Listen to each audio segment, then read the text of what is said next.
This is the Vaguely Nerdy Podcast, where each week this brother-sister duo gets together to discuss the box office, the latest film and TV scoops, our latest movie or show review, and what we're getting into next. Here we are your hosts, Cheryl and Jay. All right, this week we watched Ready or Not, Here I Come, You Can't Hide, which was not in the movie at all. No. As Jay told me it wasn't going to be. I was like, it got to, right? Hard to license a Fuji song. Nope, not even remote, not even like a hint. Like an interpolation of it. It was not in this movie. But I am on deck for trivia. Are you ready? Sure. All right. So there's a lot of previous collaborations of people and cast in this movie. Like Catherine Newton and Kevin Durand were previously in Abigail. Right. Sean, how you say Sean's last name? Hatosi.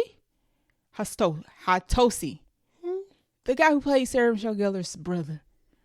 I don't know who he's from, but okay. He's from The Faculty with Elijah Wood. Oh, is that where he's from? That's so old. Okay, yeah, I forgot. That ain't the trivia though, by That's the way. That could have been the trivia. Okay, it's been a while since I've seen The Faculty. Good goodness gracious. There's also another one. So Elijah Wood has collaborated with a famous relative of the cast of this movie. Okay. So think Samara Weaving. She has a famous relative that Elijah Wood has. Yeah, Hugo. Oh, you already knew that? She's related to Hugo Weaving? Yeah. Oh, yeah. That's like one of the first things. She's Nepo. I mean, not Nepo, but yeah. I have no idea. That was trivia for me. Not that many Weaving. Because I learned that. Not that people look like their uncles, but I didn't know she was related to Hugo Weaving. Yeah, I think she's his niece. Yeah, niece and uncle. Yes. Mm-hmm. Interesting. Yeah. Well. Interesting. Okay. Here, I got another one. Okay. Can you guess the second, or can you guess another movie? No, never mind. I messed that up. Oh, okay. So Sarah Michelle Gellar okay. and Kevin Durand have previously appeared together in a movie. Can you guess what that is? Sarah Michelle Gellar. Yep. And Kevin Durand previously appeared Wild Things? No. Oh. Goofier. Scooby-Doo 2? Dang. Is it Scooby-Doo 2? You know your movies, man. Scooby-Doo 2 Monsters Unleashed in 2004. Who was he in Scooby-Doo? I don't know. Let's look it up. That was a guess because I definitely don't remember him in the first one. On Monster Island. I know I haven't even seen the second one. I remember him in the first He one. played... Oh, God. He is way down the list. Hold on one second. Uh-oh. Let me get the rest of the cast. He was... As soon as my thing He must have loads. been as small as his part was in this movie. He played Black Knight Ghost. Whatever that was. I think he was like the opening ghost. Oh, okay. Oh, well, that fits with what he was in this movie. Maybe. Which was... Yeah, because I remember that one opening with like a ghoul. Okay. Yeah. Okay. Interesting. Yeah, you're right. A lot of people on this movie did work together before. Right. Which explains the cast recognize chemistry, which was a positive of this I only movie. recognize the Abigail connection watching the movie. I can't believe you didn't recognize the Faculty connection. No, and it's been so long. I completely put the Faculty out of my mind. Dang, that's crazy. That's one I recognize more than the other one. I mean, they never replayed a Faculty. They're talking about They rebooting it now, but they never brought the Faculty back. Like, they even were on talking about syndication. rebooting it. You're right. We talked about that. Such a forgotten slasher. A lot of big names in that. Yes, you're right. You're right. Which is probably why they're trying to reboot. Wait, so was he one of the students? He had to be. Who? In Scooby-Doo? No, in the Faculty. Oh, yes. He was one of the students. Mm-hmm. He must not look the same. Oh, no. He actually looks exactly the same. Does? Sean has aged well. Let me see. We are pulling up pictures. No, he looks exactly the same as he did at the Faculty. I mean, his hair's gray in this. I mean, he's older. Yeah, like he's fully gray. I mean, he doesn't look old though in this movie, but he's fully gray in this movie. Yeah, and but I didn't recognize to him. To me, he looks just like he did in the Faculty. What else is Sean Atosi been? He's got that, like the way his like mouth is structured. He's got like a look. So yeah. Oh, he was in Animal Kingdom. I ain't see that. No, that's not what I'm thinking of. Oh, he's in The Pit. Got it. Oh, was he in The Pit? Yeah. Okay. No, he was in Animal Kingdom. That's what it says here. And Alpha Dog. Wow, so he hasn't been in much. Not recently, no. This is the last thing I've seen him in since John Q. The Faculty. Right. Oh, was he in John Q? Is he listed, but sure. We'll go with it. Okay. We'll believe it. So that was our trivia for this week that Nice. Jay got super easily because I didn't know we already knew it. Sometimes that's how it turns out. All right, so let's get into the rest of our episode. Welcome to the Vaguely Nerdy Podcast, your favorite podcast for movie and TV show news, trailers, and vaguely nerdy topics. Each week, we dive into the latest film release, talk about the plot, characters, our favorite scenes, and give our rating out of 5 Nicole Kidmans. Whether you're a casual moviegoer or a hardcore cinephile, we've got something for you. Reviews, news, hot takes, and a few surprises along the way. So grab your popcorn, open your favorite podcast app or YouTube, and let's roll the reel on this week's latest episode of the Vaguely Nerdy Podcast. All right, we have 2 new movie announcements. One is a remake, of course, because that's all we got nowadays. No, I'm kidding. That's just a joke. We have some big old trailers, and we only got 2 cars in the trailer park, but they like the size of double wides, taking up all the space, no vacancy situation. Yep. Jay is going to hit us with the SCARPETTA, the rest of the mini review. So this is part 2 to last week. Yes. Him and our mom finished it, and it was quite a conversation to see when you ain't watched it. So we'll get to that. And then we have a small bite of Bunch of Crunch to get into. All right, starting off at the top. There is a new buddy comedy action movie. So a lot of genres in one, called Ride or Die with Keke Palmer and Marlon Wayans. Okay. So this project features a robbery detective, Martin, who's going to be played by Wayans, who is a professional, right? He's like it's given he's a rules follower, top of his class guy. Okay. And then we have a narcotic detective played by Keke Palmer named Tammy, who is being called an unapologetic butt kicker. Okay. Whatever that means. They will with the synopsis is sparks and bullets fly when the opposites are partnered to track down $1 billion cache of deadly opioids. Okay. Stolen from the vault of they giving too much away. Basically, somebody trying to flood the streets of Chicago with some drugs, and they trying to find out who it is. Jeesh. That's what the movie is about. So I was reading a fancy plot, and I was just like, let me just tell y'all. It's Bad Boys too. It's literally a Bad Boys movie, except instead of a buddy cop, the buddy cops are romantically involved. When Johnny Tapia was smuggling the ecstasy cocaine pills around with the dead bodies. Right. Through the morgues. You're right. It's a Bad Boys movie with a romance on top of it. Interesting. Are they interesting? Yeah. No. I wonder if we saying interesting for the same reason. Interesting. Now, I think this is interesting because don't they have younger Waynes? You cannot convince. Don't they have older actresses? Isn't one of the younger Waynes in the next scary movie? Keke Palmer is like 30 something. Yeah. And Marlon Wayans is 50 something. Yeah. Now you can't tell. First of all, I'm sorry, y'all not convinced. I mean, Tom Cruise does it, I guess. Now here's the thing. Get flagged. Right? No, you should. You should. Everybody should. Everybody should. This is Hollywood doing what Hollywood Everybody should typically make fun of does. And just because they black don't mean we gonna excuse it. We talk about it when it's white actors and actresses. We gonna talk about it when it's black actors and actresses. Yeah. This pairing stinks. Yeah. I don't like it. Yeah. Is it confirmed romance? It's a call, sir. Click on the link from Deadline. Okay. I want you to see that they call it a romantic buddy action comedy. Interesting. Now, romantic. If you have seen Marlon Wayans and you've seen Keke Palmer, they look great. They look great individually. Yeah. There's no way you're gonna convince me that's a couple. Most older black people look great though. Sure, but they don't mean they all buddy up together like a couple. No, that doesn't work. I'm not convinced. It's giving son and daughter. I don't care how you make either one of them look. Yuck. Disgusting. Yeah, interesting. How about there should have been Damon Wayans Jr. There's a younger Wayans. Yeah, the younger Wayans. There's also an actress he's called 43, so. But that's okay. Closer. It's at least 10 years, not 20 years. That's strange. But we also have an older actress who's super well liked and super funny goes by the name of. That's going to be in Scary Regina? Movie. Yeah. Regina Hall is literally right there. Yeah. In a buddy comedy movie? Regina Hall puts butts in seats. I don't understand. Yeah. I don't understand this casting choice. That's weird. Isn't it weird? It is weird. Everybody was like, oh, this is so cool. And then Marlon Wayans. Regina Hall would be funnier. And that's nothing against Keke. Regina Hall is just another level of funny. She's Regina Hall. Another level of acting. Just because Keke Palmer cool. Just because doesn't Beyonce doesn't mean there are other singers. Hello. Regina Hall is the Beyonce of comedy. She is. She is. And she be funny, and you don't even think, she starts off serious, funny. And then you be like, oh, you being funny. She's always funny. Regina Hall would have been the perfect she's good. cast for this. And Damian Wayans is also funny. So they could have reversed. I don't understand this casting choice. I need to see a trailer because on paper this is looking like this just looks like Bad Boys. It's giving great value Bad Boys with a weird casting. Yeah, it could be funny because they're both extremely funny. I do just think the pairing is odd. Funny.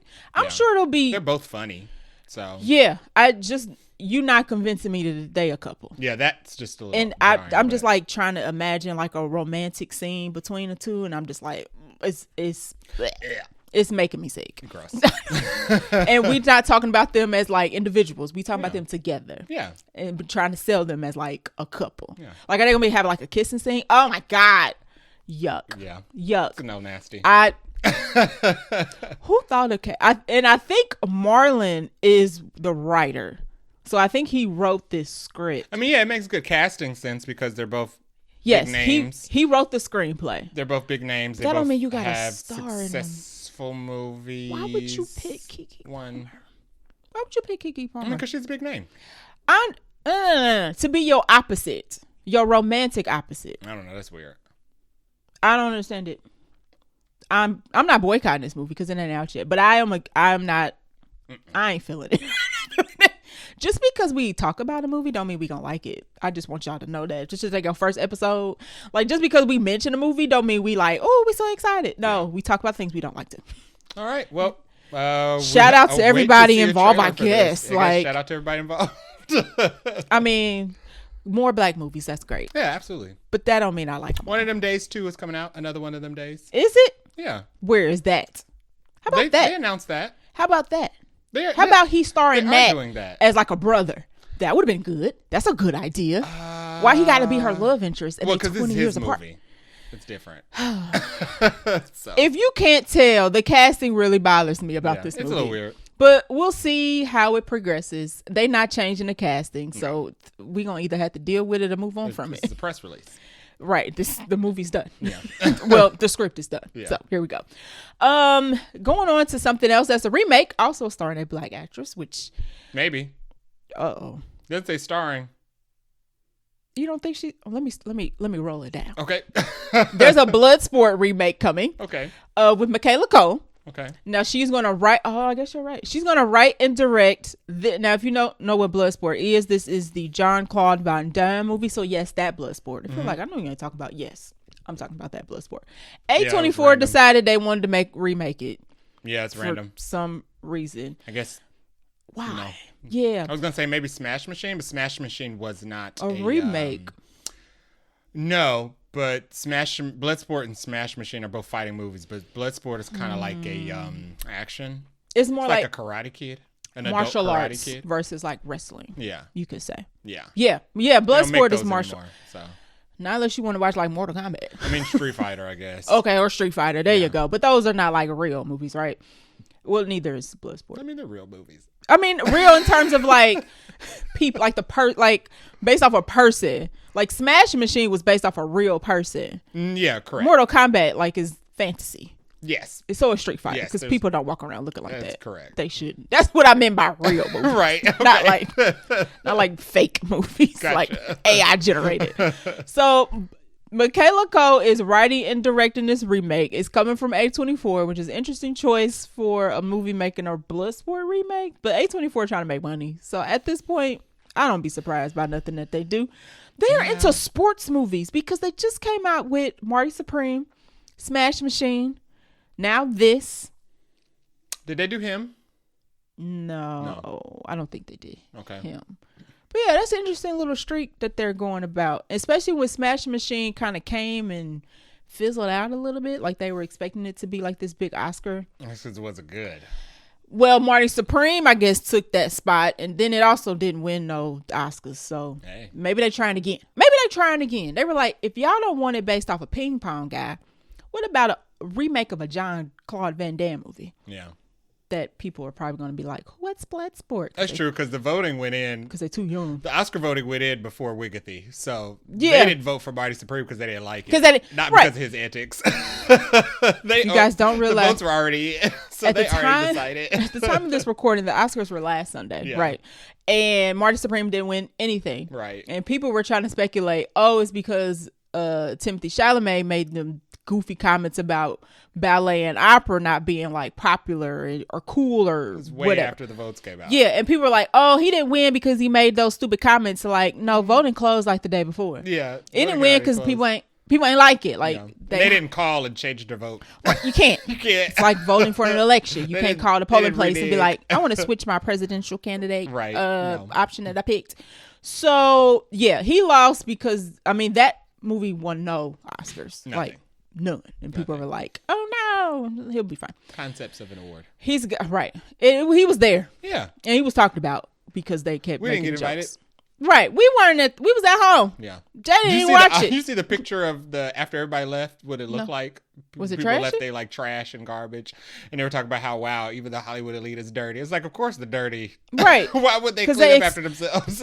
The richer you get, the more you Ooh. expect people to clean up after It was you. bad. It was I like, did not see it. It was like popcorn. It was like the world's worst like movie theater. Really? let Like a out you've Minecraft? ever seen before. It was like, how do you not step in things as you're exiting? Why don't they walk around with like trash like during commercial breaks?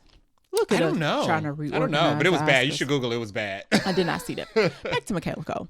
So, if you do not know what Bloodsport is, it is a 1988 movie that centered on Jean-Claude Van Damme being a U.S. Army captain and a Jiu-Jitsu practitioner who competes in an underground full contact martial arts tournament in Hong Kong. Yep. So, we don't know if her remake is going to be similar. This is a very interesting thing to like want to write and direct though. It's kind of like making an Enter the Dragon. It would make more sense if she did an Enter the Dragon remake. Yeah, I don't know. Yeah, why it's kind of like the Bloodsport. It's because I guess you can do like a cop drama with it. So there's Really? that because he's an FBI agent. Oh, you're right. who's going undercover. So you can kind I've of do not like seen the original Bloodsport, so once. Okay. Once, and I didn't really watch because I put it in. It was just on. I can't even remember where. I think I was like in a public place and it was like on the television. And I was watching it. Interesting. But it looks like it's like a typical probably it's like a typical Jean-Claude Jean-Claude Van Damme action movie. Like I know what those are. It looks like have you ever seen Street Fighter? Yeah. The original Street Fighter. It's kind of like it looks campy. It looks like Enter the Dragon. So she's gonna make a serious version of this then.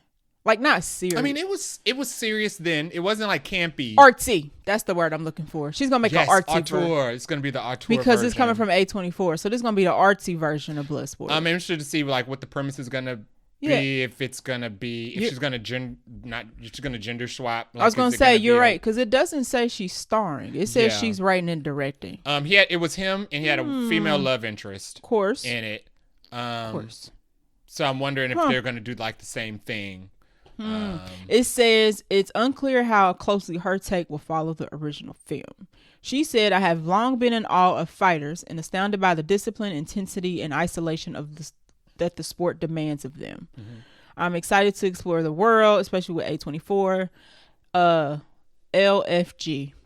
That's the new thing everybody says now. You know what I'm trying Let's to say. freaking go. Yeah. Yes. Got it. Thank you, Deadpool. Sorry, my Now, old brain took a minute to catch thanks, up to that. Deadpool, for reviving that. Nobody seems to shut up saying that nowadays. Tangent. So okay. I'm curious who the leads are gonna be in this.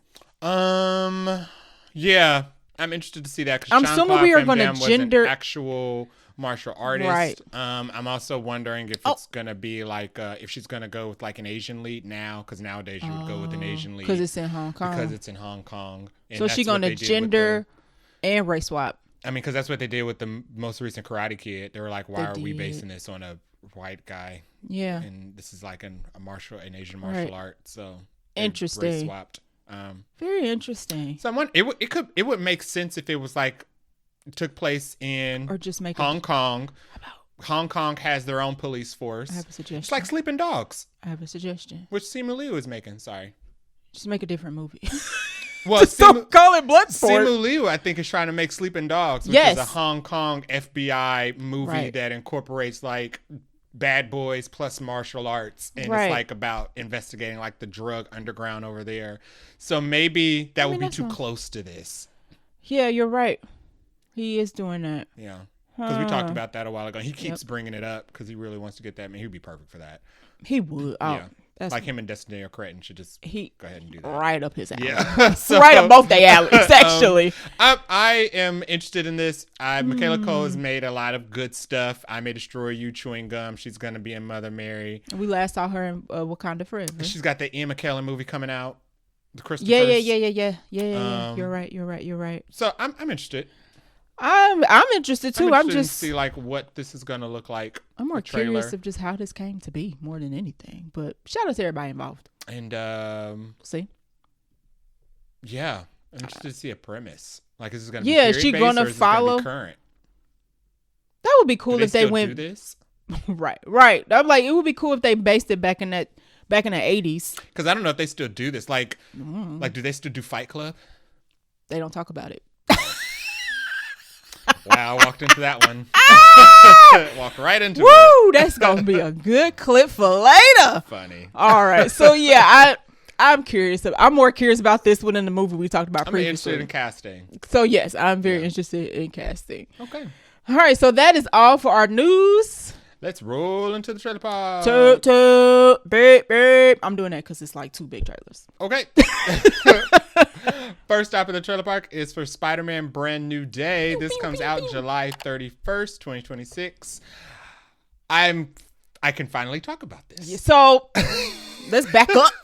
I can finally talk about when the Doomsday teasers, trailers, whatever the Russo brothers called them. This specifically dropped when the leaked version of the X-Men variant of the Avengers Doomsday trailer dropped. Jay has seen this trailer. What was like that? Last 2 year. months ago? 3 months ago?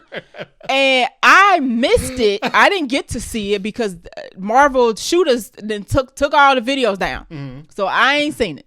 And Jay was like, it looked pretty good from the screen recording of the screen recording, or however you saw it. So it was just like somebody had leaked the screen recording of the Doomsday trailer. They had also leaked the screen recording of the Brand New Day trailer. It's the same exact trailer, except for there are different backgrounds for some of the shots. Okay. So the shot. So was it complete when you saw it? Like, did it was a full trailer. Okay. But okay, so it was done. Some of They've been done that long? Anyway, go ahead. Some of the background shots where you can tell they did this on the volume or something. Oh, okay. Some of the backgrounds are different. Like the scene when he's leaping in the air, jumping towards the hand. Mm-hmm. That in the leak trailer, that scene is still inside the prison cell, wherever that earlier fight is. That scene is still inside the prison, but in the trailer, they're outside.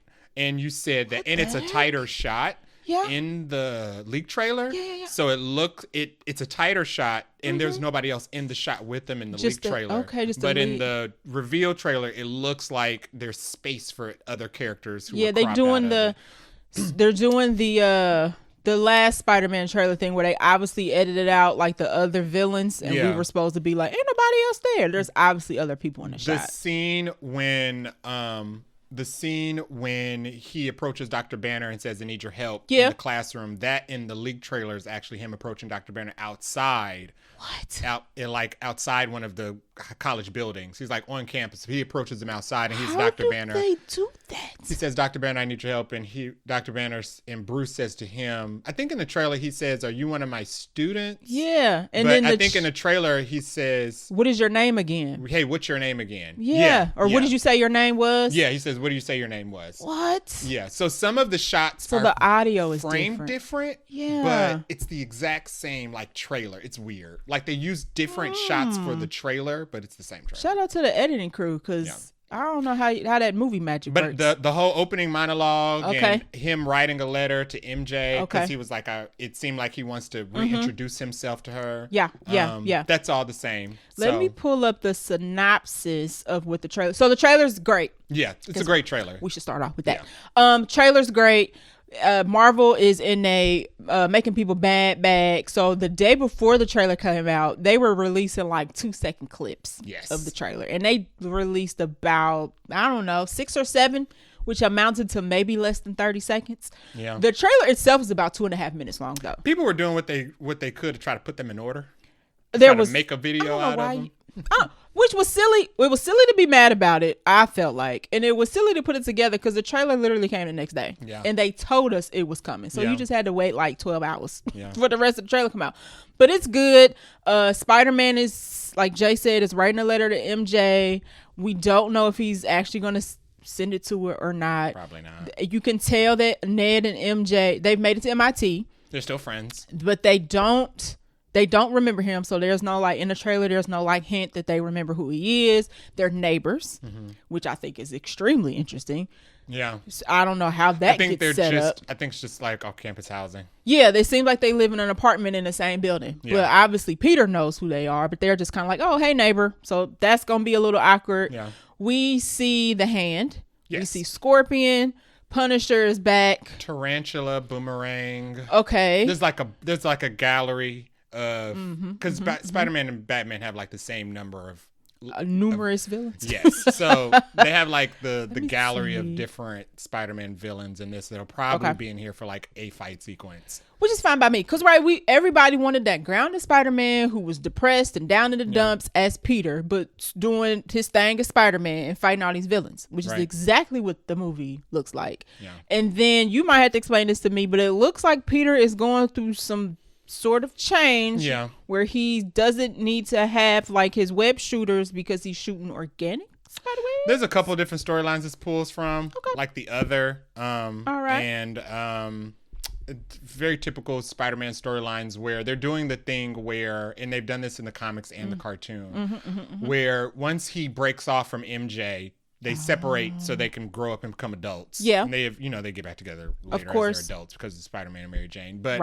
when he sheds his personal life, he becomes a much more effective and better Spider-Man. He says that kind of in his letter. Yeah, so he's a great Spider-Man now because he doesn't have to like juggle the personal of being Peter and being a boyfriend and all that jazz. And because he's better at being Spider-Man now, his body is starting to like evolve. Accept that that initial mutation. So now he's mutating further beyond that point because before he was trying to balance being Spider-Man and a regular person, but he doesn't have to be a regular person anymore because nobody even knows who he is. Gotcha. So as he leans into that, he's starting to change. I like that. So we see him potentially coming out of the cocoon.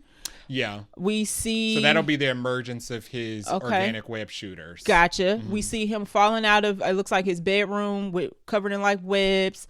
He's obviously in college, community college with Bruce Banner is his professor. I think he's at the same school with Zendaya and Ned. Zendaya and Ned are in MIT, remember? Oh, that's right. Yeah. So I think he's at like a community college. He finished his GED. Yeah. So he's in college now. Right. So he's in. It's funny that I think it's cool that he's still like trying to be somewhat normal by going to college. Yeah. Because like, dude, you Spider. He's still a genius. He's Spider-Man. Right. So he still likes to learn. Yeah. So we keeping that. The official synopsis says that 4 years have passed. So he's been Spider-Man missing Peter. So the official synopsis confirms that it's been 4 years since No Way Home. Peter's an adult living by himself. Wait. Yeah. 4. So they should be graduating by the end of this movie? I guess that's how it happened in Spider-Man 2. Okay. He like graduated in Spider-Man. No, he graduated in Spider-Man. Wait. Did he graduate college in Spider-Man 1? No. Or college in Spider-Man 2? Oh, it's been so long. Because Mary Jane was working by the second one, right? No, that was a third. That was in the third. Yeah, she was a waitress, I believe. Yes. In the second one. They weren't in school in the second one, I don't think. So they were already out of college by the second one. I think so. Because they were fully adults in the third one. Okay, so interesting. So 4 years have passed. Peter's doing his crime fighting full-time as Spider-Man. It says, but the demands on him intensify as the pressure sparks a surprising physical evolution that threatens his existence. Okay. So it's a lot going on. I think that's a good thing. And Destin Daniel Cretton we trust. So I have no worries about this movie whatsoever. It's guaranteed to make $1 billion. This gonna make... People are now wondering, because everything competition, if this gonna make more than Doomsday. It's Spider-Man, so I wouldn't put that past it. No, because it would. I mean, isn't he gonna be in Doomsday? We don't know officially. They told us no.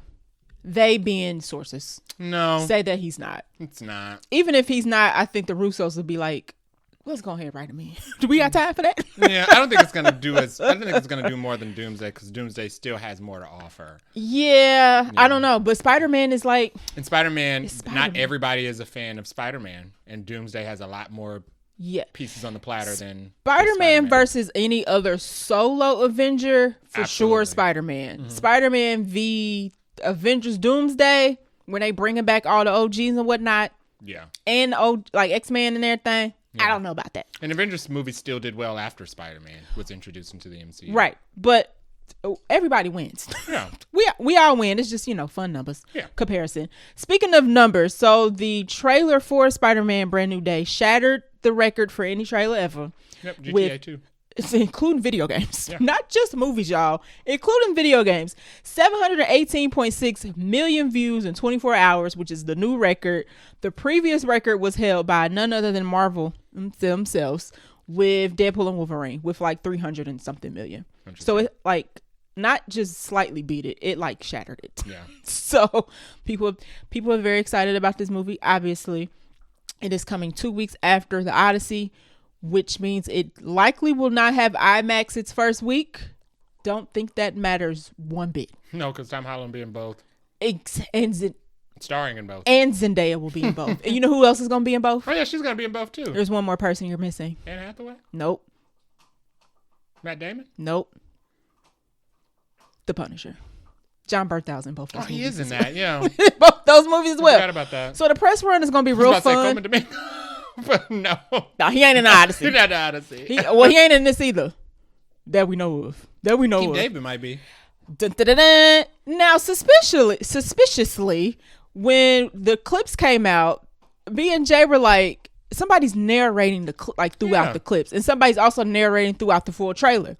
Baby, it sounded like just like Keith David. Yeah, I know Keith David. Keith ain't said nothing. Marvel ain't said nothing. Tom ain't said nothing. Sony ain't said nothing. Keith David not only is like the voice actor of everything. Yes. And he's like one of the most recognizable voices ever. And in Mass Effect, which is my favorite video game. Games and movies. He was Goliath and Gargoyles. And cartoons. He was Spawn. I didn't see The Princess and the Frog, but he was Dr. Facilier in that. I mean, he's been in everything. He was the main villain in Princess and the Frog.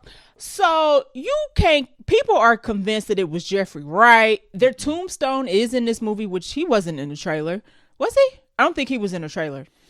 No, he wasn't. But he's the guy people from thought Kerry Washington, Omar Sy movie we saw. People thought that it was his voice, and then I listened to clips of him. I'm like, that he don't sound nothing like he do got a deep raspy voice or whatever. Yeah, baby, he don't sound like no Keith David though. Keith David is either in this movie or he's narrating something that is in this movie, or he's got to be. That's a random actual person, actor and voice actor to narrate a trailer and not say nothing, not be in it, and for nobody to say anything after the fact.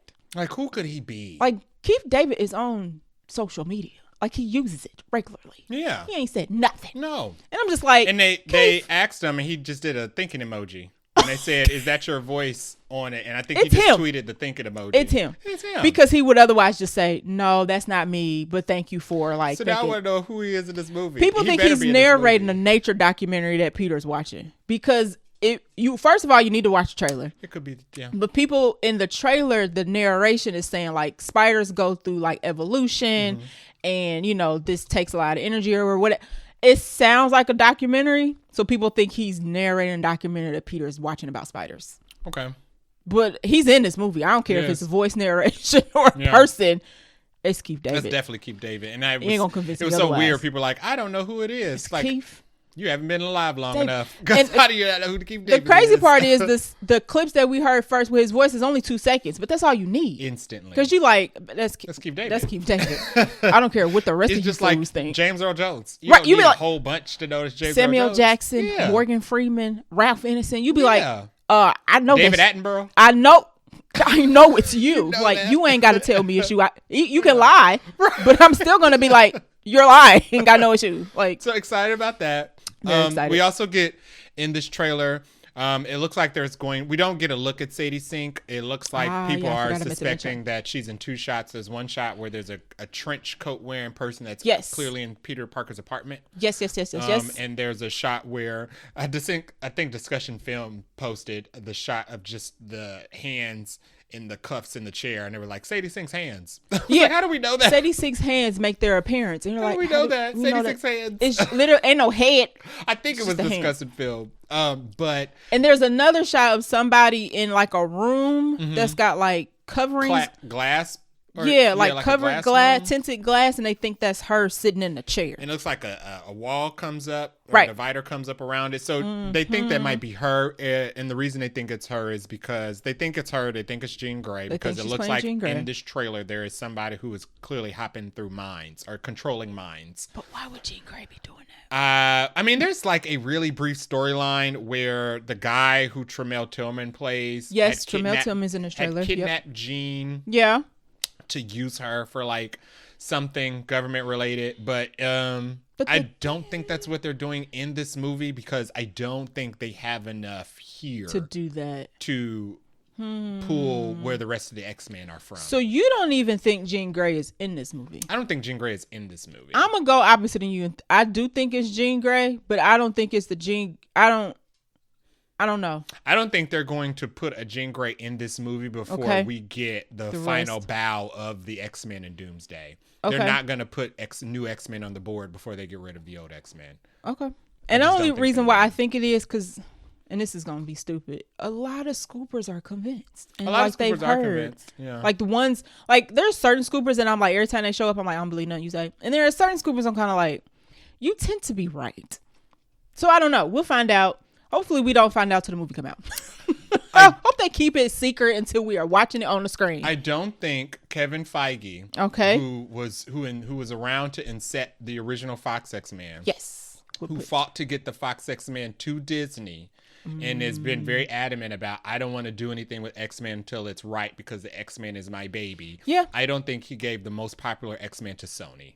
That's fair. I don't. You gotta have a hard time convincing me that he gave it to Sony. First talked about Sadie Sink being in this, people thought she was MJ. Like, MJ is in there, y'all. Let it go. But the other thought was that she was Jean Grey. Yeah. And I remember being like, no, absolutely not. But now I'm kind of like, maybe Kevin they made Feige it work. Loves the MCU, but he's always treated X-Men like the girlfriend that got away. Yeah, so like you gotta keep her. So he's definitely not giving it away to Sony. Right, like he loves X-Men. The wife that got away, more like it, because Kevin Feige has always treated X-Men like the one that got away, and he's been trying to get them back since they got away. Now that he did, I don't think he's gonna be like, sure, Sony, you can have the thing I've been Jean fighting Grey. For. Because then Sony would be like, well, can we keep using her, right? We bought Fox so we could have the X-Men to give to Sony when Sony is very stingy about giving us Spider-Man. That doesn't make any sense. I'm telling you, them scoopers is kind of like, that's Jean Grey, that's Jean Grey. And I'm like, okay, y'all convinced. I'm almost convinced. I'm sure somebody from the inside told them that that's Jean Grey because control the media, control the mind. All right. So, all right. I feel like Beyonce dropped the gym with that. She did. Because it works. It works in so many places. It's getting me. It's working on me. So we got a while. So we'll get more trailers. We did get to see this in front of Punisher's in this. Right. Ready or Not. So that it looks really nice on a big screen. So I'm excited. Was there anything in this that I think we missed? Oh, somebody put some side-by-side shots of it. Looks like they've mimicked a lot of Iron Man moments in this because, there's a parallel between their Peter Parker and Iron Man in the MCU. And we do get some shots where it looks like Zendaya has moments with him as Spider-Man. Yes, we did get one. That was one of the clips. She knows both of his personas. But she figured it out. Yeah, and she figured it out in the first set of Spider-Man. So I feel like it's so funny because at the end of No Way Home, when, Peter's about to do the thing of making them forget, I was like, they better. And, she's doing like her goodbye or whatnot. I was like, they ain't got long to put them back together before I get mad. Yeah, they're going to do that. I mean, she's going to figure it out because she's not different. Right, she's still MJ.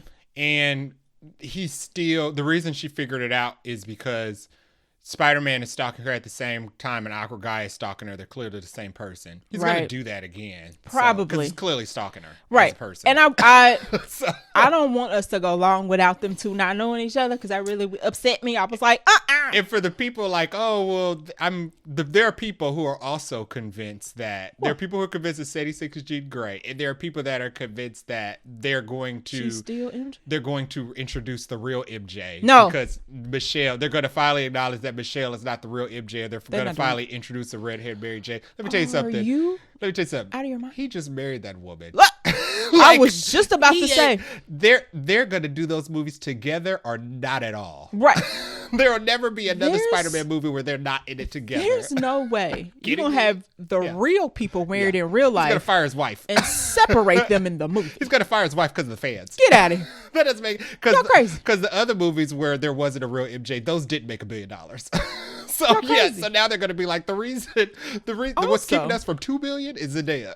Also, you gonna piss off a lot of people doing that. You gonna piss off a lot of people taking the MJ we know out of this movie. Y'all have better luck sticking to your fanfic. Listen, Michelle Jones is going nowhere. You better write some AI. She's going nowhere. To put your other Mary Jane in here, because Mary Jane's already in these movies. Good luck with that, Tiger. People are crazy. People nuts. Yeah. Marvel fans nuts. They were like, yeah, they're finally going to introduce. No. He broke up with MJ, so they're finally going to introduce the real Mary Jane. Why would they do that? You're right. They are going to introduce the like real Michael Mary Jane. Jordan. They're going to they're going to reintroduce MJ. Right. Michelle Jones. Yeah, she's gonna. Her alternate universe version gonna come over. Yeah, and we'll have 2 of them. Yeah, and they both look like Zendaya. I mean, hey, fire your wife and see how that goes. Right. It's not That's what you think, and it's not even a matter of like. It just don't make no logical sense. She's been MJ for 3, now going on 4 movies, and y'all think they about to introduce another one? This is their franchise. For no purpose. This is their franchise. For no purpose. Yeah. The reason why he keep doing these is because they letting him be more involved in this. And to do what? There would be no purpose of introducing a Mary Jane so they can do the exact same love story with a different woman we've already seen him do with Michelle. And we've already had Peter with another love interest in the first one. And it was established. Yeah. And she gone. Yeah. That was that breakup. There will be no more breakups. Peter likes to swirl. You have to deal with it. Right. I don't know what you want us to do about that. Sorry, she's black. Sorry. Actually, I'm not sorry. MCU Peter likes swirl. I don't know what you want sorry, us to do not about sorry that. is what I should have said. Anywho, this will probably be the biggest movie of the summer. Yeah. For sure. We will obviously be there opening day. Opening weekend. Maybe Sadie Sink is Mary Jane. No. She's not. She's not. If she's Jean Grey, I will be surprised. I will be surprised, not surprised. But I would be surprised. I would be more so surprised that Kevin would let them do that. We'll see. Kevin would let them have his toys. And Daniel Day Cretton. Yeah. I was about to say Daniel Day-Lewis. Wrong, DD. And Destin we trust. So we're fine. And because this will make $1 billion, they'll let him do whatever he wants with Shang-Chi. So Shang-Chi, the next Shang-Chi will be even better. Yes. That should be next on his list, please. Yeah. If he's not in this. So. Yeah. Hey, he could be one of the people cropped out of that chat. The trailer is definitely throwing us off. We're guessing wrong. And maybe the Hulk will show up. So maybe the actual Hulk. Okay. Yeah. There's definitely gonna be appearances in this we don't know about, which I like. I don't want to go in Marvel movies knowing every single thing. I don't like the fact that I think that Sadie's Jean Grey. I would like to not have that thought enter my brain, but it's too late. So whatever. Next up, we have Dune. Dune Part 3. This comes out December 18th, 2026. This also stars Zendaya. Yep. Her and Tom Holland are just having epic movie releases this year. And John Bertha. She got the drama this year too. Yes. Yeah. And she's also got Euphoria. And Robert Pattinson. Hollywood is picking a new group of the same actors. At least I like these people. I like this set though. It's still the same actors. At least I like this set. This is the hot new young crew. Because previously, and this new crew, it ain't new, but they like at least our age. Okay. Them other sets be like, I don't know who y'all are. And y'all can't act. So this is Dune Part 3. This is going to be conclusion of the films. Oh, wait. John Bertha ain't in this. I'm thinking of Odyssey. Sorry. Go. Oh, yes. So this is going to be the conclusion. This is going to be this. I guess this is I have not read the books, but I guess this is the part of the story where Paul Atreides turns bad, or at least everybody starts to realize the Holy bad. War. Yeah. Is my understanding. Yeah. Yes. It's going to start. Oh, what's her? Oh, go ahead. You about to say her name? Oh, Timothy Chalamet, Rebecca Ferguson. Mad Max. Ina Taylor-Joy is going to play his sister, who was unborn in the first one. We saw a vision of her. Florence Pugh will be returning for this, as well as Jason Momoa is coming back as a clone of Duncan called Haight or Hyatt or something. Okay. But I think he's still a good guy. Do we know if Robert Pattinson is a villain? He looked like a villain. In the synopsis, they said you don't really know what side he's on. Okay, so yeah, probably. So I don't feel like Robert Pattinson would sign up to be a hero.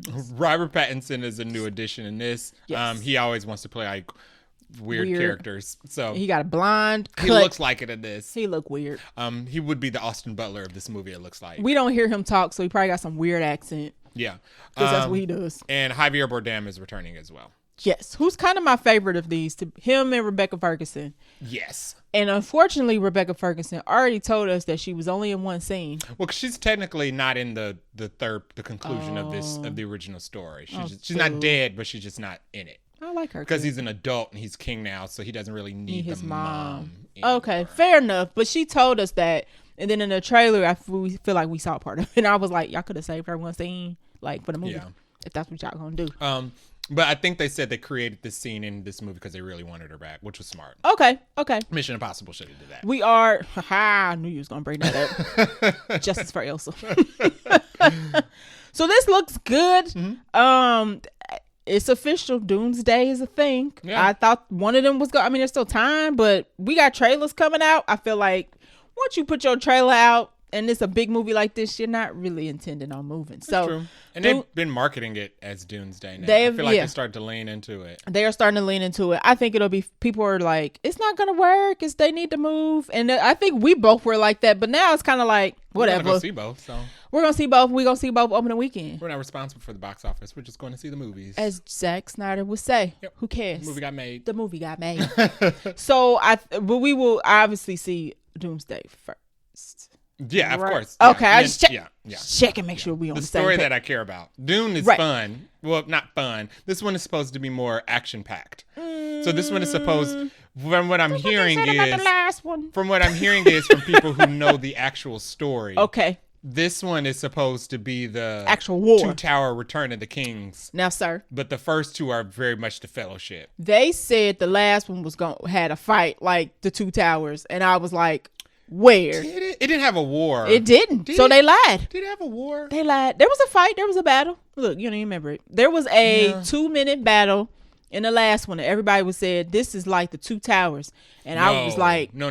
Y'all lied. The 2 hours was half the movie. What version of the Two Towers did y'all watch? Yeah. So let's not do any comparisons this time, guys. Let's just watch the movie for what it is. Nobody's really done like good war on the scale like that since Lord of the Rings. Still. And the new one's not going to be able to do it either. Unfortunately. No, they're going to have to remake them. They're going to have to no. Leave it alone. So I will say, I am not the biggest fan of the Dune movies. I didn't dislike them.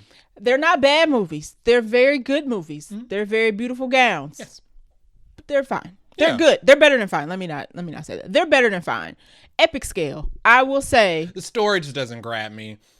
And yes. I think they do it on purpose. I'm just not grasped by the main character, the Paul Atreides. I was just about to say the Paul Atreides is the prophesized I one. don't like Paul Atreides. That's my issue. Yeah. I am more into Dune for the supporting cast, not the main, and that already sets me up to kind of be like, well, can we just get back to the other people?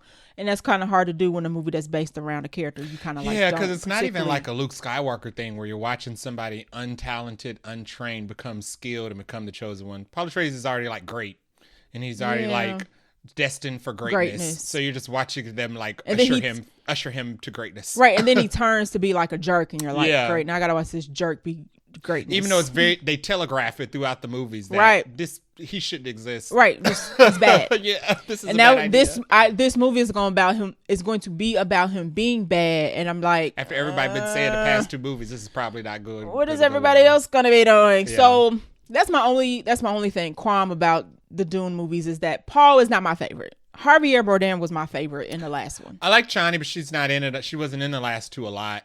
She was more in. She definitely was in that first one. Yeah, she was more in the second one, but she not was way too more much. in the second one. But she was in like half that movie though. The second one. But she didn't do a lot. She didn't really do a ton. I mean, she's not supposed to because they focused on her and Paul's relationship. I want to see now. In this one, it looks like at least she like fighting or whatnot. So that'd be cool. They have like kids or something. I think in the book they have a couple kids, but she dies during childbirth in the book. I think. Boo. So I don't know if they're doing that here or not. No, they shouldn't. They shouldn't, because then I'm gonna be like, great. So the chick I did like is dead. The character, because Paul's probably gonna die at the end. I'm assuming, which I'm fine with. I think he becomes a worm. Okay. He becomes one of the sandworms. It's like his final form. That's weird. Yeah, I think that is literally how it ends. Somebody, I think Paul Atreides somebody becomes let us a know. sandworm. That's weird. I mean, that actually might be kind of cool though. That might be an ending I would enjoy. I just assumed they was gonna kill him because he's bad, but maybe that's a wrong assumption as well. Oh no, he doesn't. Okay. He doesn't become a worm, but he does become a blind wanderer through the desert. So, so he just becomes. Yeah. Okay. He goes to the Undying Lands. Sure. That's kind of anticlimactic. It is, but it feels like Dune though. It does. You're right. It's very Dune-y. It is very Dune-y because the end of the last Dune was kind of like, oh, we're preparing. We waited all this way to prepare for the next movie. Yes. Great. So a very long interlude. We have reviewed we did both Dunes on the podcast, at least one, right? I don't remember. This podcast is only a few years old. First Dune was a day and date release. Okay, but we saw the second one, but we might not have had a podcast yet. Yeah. Okay, so this will be our first podcast review. I like the second one. We promised we liked the movies, y'all. Yeah, I did. I liked them. We just had a little nitpicks. But I've just been anticipating like the big this moment. Is your movie. The big war. This is your movie. War. And I'm anticipating not liking Paul. I've been waiting for the Star War. Not a great way for me to go into a movie. So I need to just reset my mind. Yeah. To be like, you ain't gotta like him like everybody else. Yeah. So we'll see. It'll make $1 billion. No, it won't. It might. The last 2 didn't. Why would this one automatically just make $1 billion? It will have the Barbenheimer effect. I said Oppenheimer wouldn't have made that much money if it didn't come out the same weekend as Barbie, triple over. But Oppenheimer also didn't make $1 billion. It made $900 million though, or $800. It ain't $1 billion. It got close. It got much more than I think it would have if it were released by itself. Agree. They had the. You're right. It's a sack race competition. They gotta carry each other. You're right, which is cool. I'm cool with that. Race. And what I'm not looking forward to is the discord between like Marvel versus Doomsday versus Dune, and one's like more artsy and better, and the other one's just fan service and blah. Like, can y'all just go to the movies and watch them? No, you're right. They can't. Like, a lot of people are going to both, and we're gonna have a good time. So how about you join us? The people who will be cheering for the downfall of one will be seeing both. It's so it doesn't make any sense. It's goofy. We already know which one gonna make more money, but that's okay. They'll be leaving the Doom showing, going into the Doomsday showing, tweeting, I hope Doomsday fails. Retweet, like, while sitting in the refilling their popcorn to go across the hall to watch the other movie. Dude, about to go watch the slop that I just bought this ticket for. Disney don't care. Like, you can call it wherever you want as long as you pay for your ticket. Yeah. Like, so Doomsday is official, y'all. It'll be a great time. It'll be great to watch all the reactions, the lead ups, the trailers. Maybe they'll do some cross promotion. That would be interesting. I don't think they will, but we'll see. Interested in a bucket. Don't do that worm crap again. Nobody liked that. Oh, yeah. They did have a nasty looking worm. Nobody wants that. Nobody wants New bucket. They'll make a new one. It'll probably be Paul's head or something. All right, so that is all for the trailer park. We are going to get into our sidebar minute review. Sidebar minute review. Woo-hoo. All right, so I'm going to finish up my review of Scarpetta. The rest of the episodes, I think I did 1 through 3. Yes. Now I'm doing 4 through 8. Okay. So you've tidied it all up. Yeah, so I've tidied it all up. So I think I left off last time where, so Scarpetta stars Nicole Kidman, Jamie Lee Curtis, Bobby Cannavale, Ariana DeBose. It is about Nicole Kidman, who is a chief medical examiner. Hold on. You all right? Oh, me? Yeah. I just burped. Oh, okay. Who is solving a series of serial killers. So where I left off, where there are a series of women who are being murdered in the exact same way from a serial killer from a case that her and Bobby Cannavale solved 28 years earlier in their career. But 28 years later, she's coming back to being a medical examiner, and somebody is killing women the exact same way. So she's been investigating like these women who are being killed. Yeah. At the same time of her going back to work, her husband is going back to work to the FBI because that's where he retired from. He's got a new partner, Anna Diop, and they are also investigating murders of women. But he's not telling Nicole Kidman. Anna Diop is like, you can't tell your wife that you're investigating these murders. We the FBI. Because we're the FBI. They small town heroes. And the reason they're investigating the murders from different angles. So Nicole Kidman and Bobby Cannavale are investigating the murders because it's very similar, related to the serial killer that they solved 28 years ago. And we're going back and forth between present day and past to figure out like what happened. How did they solve the case? What led them to believe that they closed this case to where they're confused why it's happening again? Okay. The FBI is investigating the same women who are being murdered, or at least one of the women who was murdered in a series of murders. Yes. Because she was working for a company called Thor Labs, which was 3D printing artificial organs to sell. And we're not sure where they were trying to like sell it on the black market, but this was government research. So they were like trying to manufacture organs under the table without people knowing.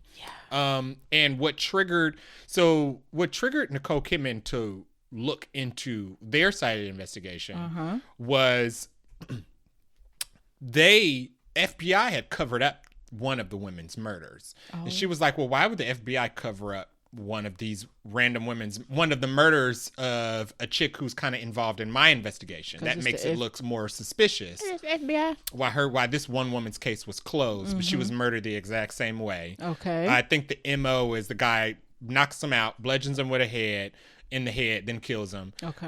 And then he leaves a shaved copper penny at all his crime scenes. That's his calling card, which is creepy. Weird. Yes, very much so. So her husband finally has to come clean to her. And the reason he has to come clean to her. That's his wife? Well, yeah. The reason he has to come clean to her is because a satellite falls out of the sky randomly in like the middle of the series. And it rains down like these organs in bags onto like this farmland. You're like, what is happening? Why are there organs raining from the sky? Like a brain in a bag and some lungs. And then like the rest of a satellite crash lands on Earth. Burns up an atmosphere and crash lands on Earth. Okay. And they have to call in her to investigate the her crime being scene. Nicole Kidman. Her being Nicole Kidman, a chief medical examiner. She's like, well, why are you asking me, why do you need me on scene from a satellite crash? Well, the reason the satellite crashed is because inside the satellite were 2 murdered dudes who were like brutally butchered. And they needed her to deduce like how they were killed. And she was like, well, this is random. Why were there 2 murders in a satellite? And they were raining organs. Why are there 2 murdered? Why are there 2 random murdered guys in a satellite to crash land into Earth? Where the FBI is like, well, actually, there was a 3rd guy in here who murdered them. We're trying to figure out how he killed them and got out of the satellite, where he is. Unharmed, by the way. Because come to find out, whoever killed the 2 scientists in the satellite was dating one of the women that was murdered in Nicole Kidman's investigation. Crazy. Because what they were doing in the satellite were they were building the organs in space. They were 3D printing the organs in space. Yeah. And they give some foo-foo science behind. Sounds real weird. Some foo-foo science behind. How does this even work? Basically, like, cells are not in gravity keeps cells from growing to their full potential. So in order to 3D print the organs, they need to do it where there's no gravity. And the government is funding this operation, obviously. Right. Okay. Okay, so Nicole Kidman is upset with her husband. Right. Because she's like, you didn't tell me you're investigating murders. A girl that's linked to my murders. Mm-hmm. She's been very open to him about the case that she's investigating. So because he also helped her close that case. They all made their namesakes off of closing that case. He was the FBI agent that they brought in to solve that case. So she's upset with him because he's kept her in the dark about his investigation. She's very open with him, but also he's been withholding substantial evidence that could have helped her solve the case faster. So they're trying to figure out why this random girl who was at Thor Labs was murdered. In addition to the other girls, what was the connection? The connection really was that there was not really a connection. It was happenstance. The serial killer happened to kill her. Gotcha. Happened to kill other women, but she happened to be one of the women he killed. The reason it drew additional suspicion is because the FBI covered her murder up. Gotcha. Her murder, them coming in and stepping and putting themselves in the investigation, but not putting themselves in the rest of the investigation, set off the red flags of, okay, clearly this girl has something different going on. Gotcha. So at the end of it, she has gotten, as we're left by the end of the season, we're left open-ended with the FBI investigation. I think that's going to roll into the next season, where this guy is that did the murders, the Russian guy, and the extent of the company making the organs, the government and making organs, the FBI, what their cover up in this is, the extent of their cover up in there, and why the husband's involved. They didn't get in trouble for covering up her? Is the FBI? Never mind. No, because they closed the case and they buried her. She had to exhume the body to figure out all of the FBI's involvement in it, and that she was actually connected. So trash. We haven't gotten to the extent of the FBI in this yet. But so she goes home, because she's like, I reached a dead end in my investigation. She has a lot of, I won't get into it, but she has a lot of like family issues with Jamie Lee Curtis and Ariana DeBose and Bobby Cannavale, because they are related and their family. Right. So she has those issues, which are kind of aside to the plot. But with the murder investigation, they kind of do a third act of a Scream movie reveal where she's sitting home alone and she's trying to figure out, she gets a phone call. She's working with two cops, regular street cops during her investigation, who are like helping her get evidence and whatnot. One is a chick, one is a guy. Yes. The chick is new. Okay. She was not at the force 28 years ago, but when Nicole Kidman comes back out of retirement, she's there. And there's a cop that was there 28 years ago. He's still there. Gotcha. So she's working with the two cops. A veteran. Right. She's working a veteran. With the two cops throughout the show. The lady cop calls her and says, she basically says, I was trying to pick up evidence from our investigation. But the people said somebody had already come by and picked it up. People said the guy cop had already come by and picked it up. Billy. But while she's telling, I get Billy Loomis. So while she's telling her this on the phone, the signal is breaking up. Nicole Kidman's at home, and behind Nicole Kidman, it walks into her dining room is Billy. Billy Loomis. The cop who had been working with her when the original investigation started 28 years ago. Because come to find out, we get a flashback sequence with him where he was at the scene of the very first murder that kicked off the investigation. He was a rookie cop. He had never been the first to the scene of a crime before. And the way these women were murdered, they were basically like stripped naked and had their throats slit open. And he was like, he was really shaken up because it's like, I've never seen the brutality like this. This really messed me up. So they kind of had a professional camaraderie since then. Come to find out, it was him. He was a copycat killer. Because 28 years ago, when he was first on the scene of the crime, he was fascinated and obsessed by the murders instead of being freaked out by them. So he wanted to continue the tradition of murdering the women the exact same way. It is interesting that he waited all that time. It is interesting that he waited all that time to do it, though. All right. I'll go with it. I'm going with it. So he chases her around the house because he does his killer monologue. He does his killer monologue, like, I was obsessed with them in the way, and he does the whole, is it a notable actor or psychos make movies better or whatever? Yeah. You said what? Is he a notable actor or some new guy? No. I mean, he's not even listed in addition.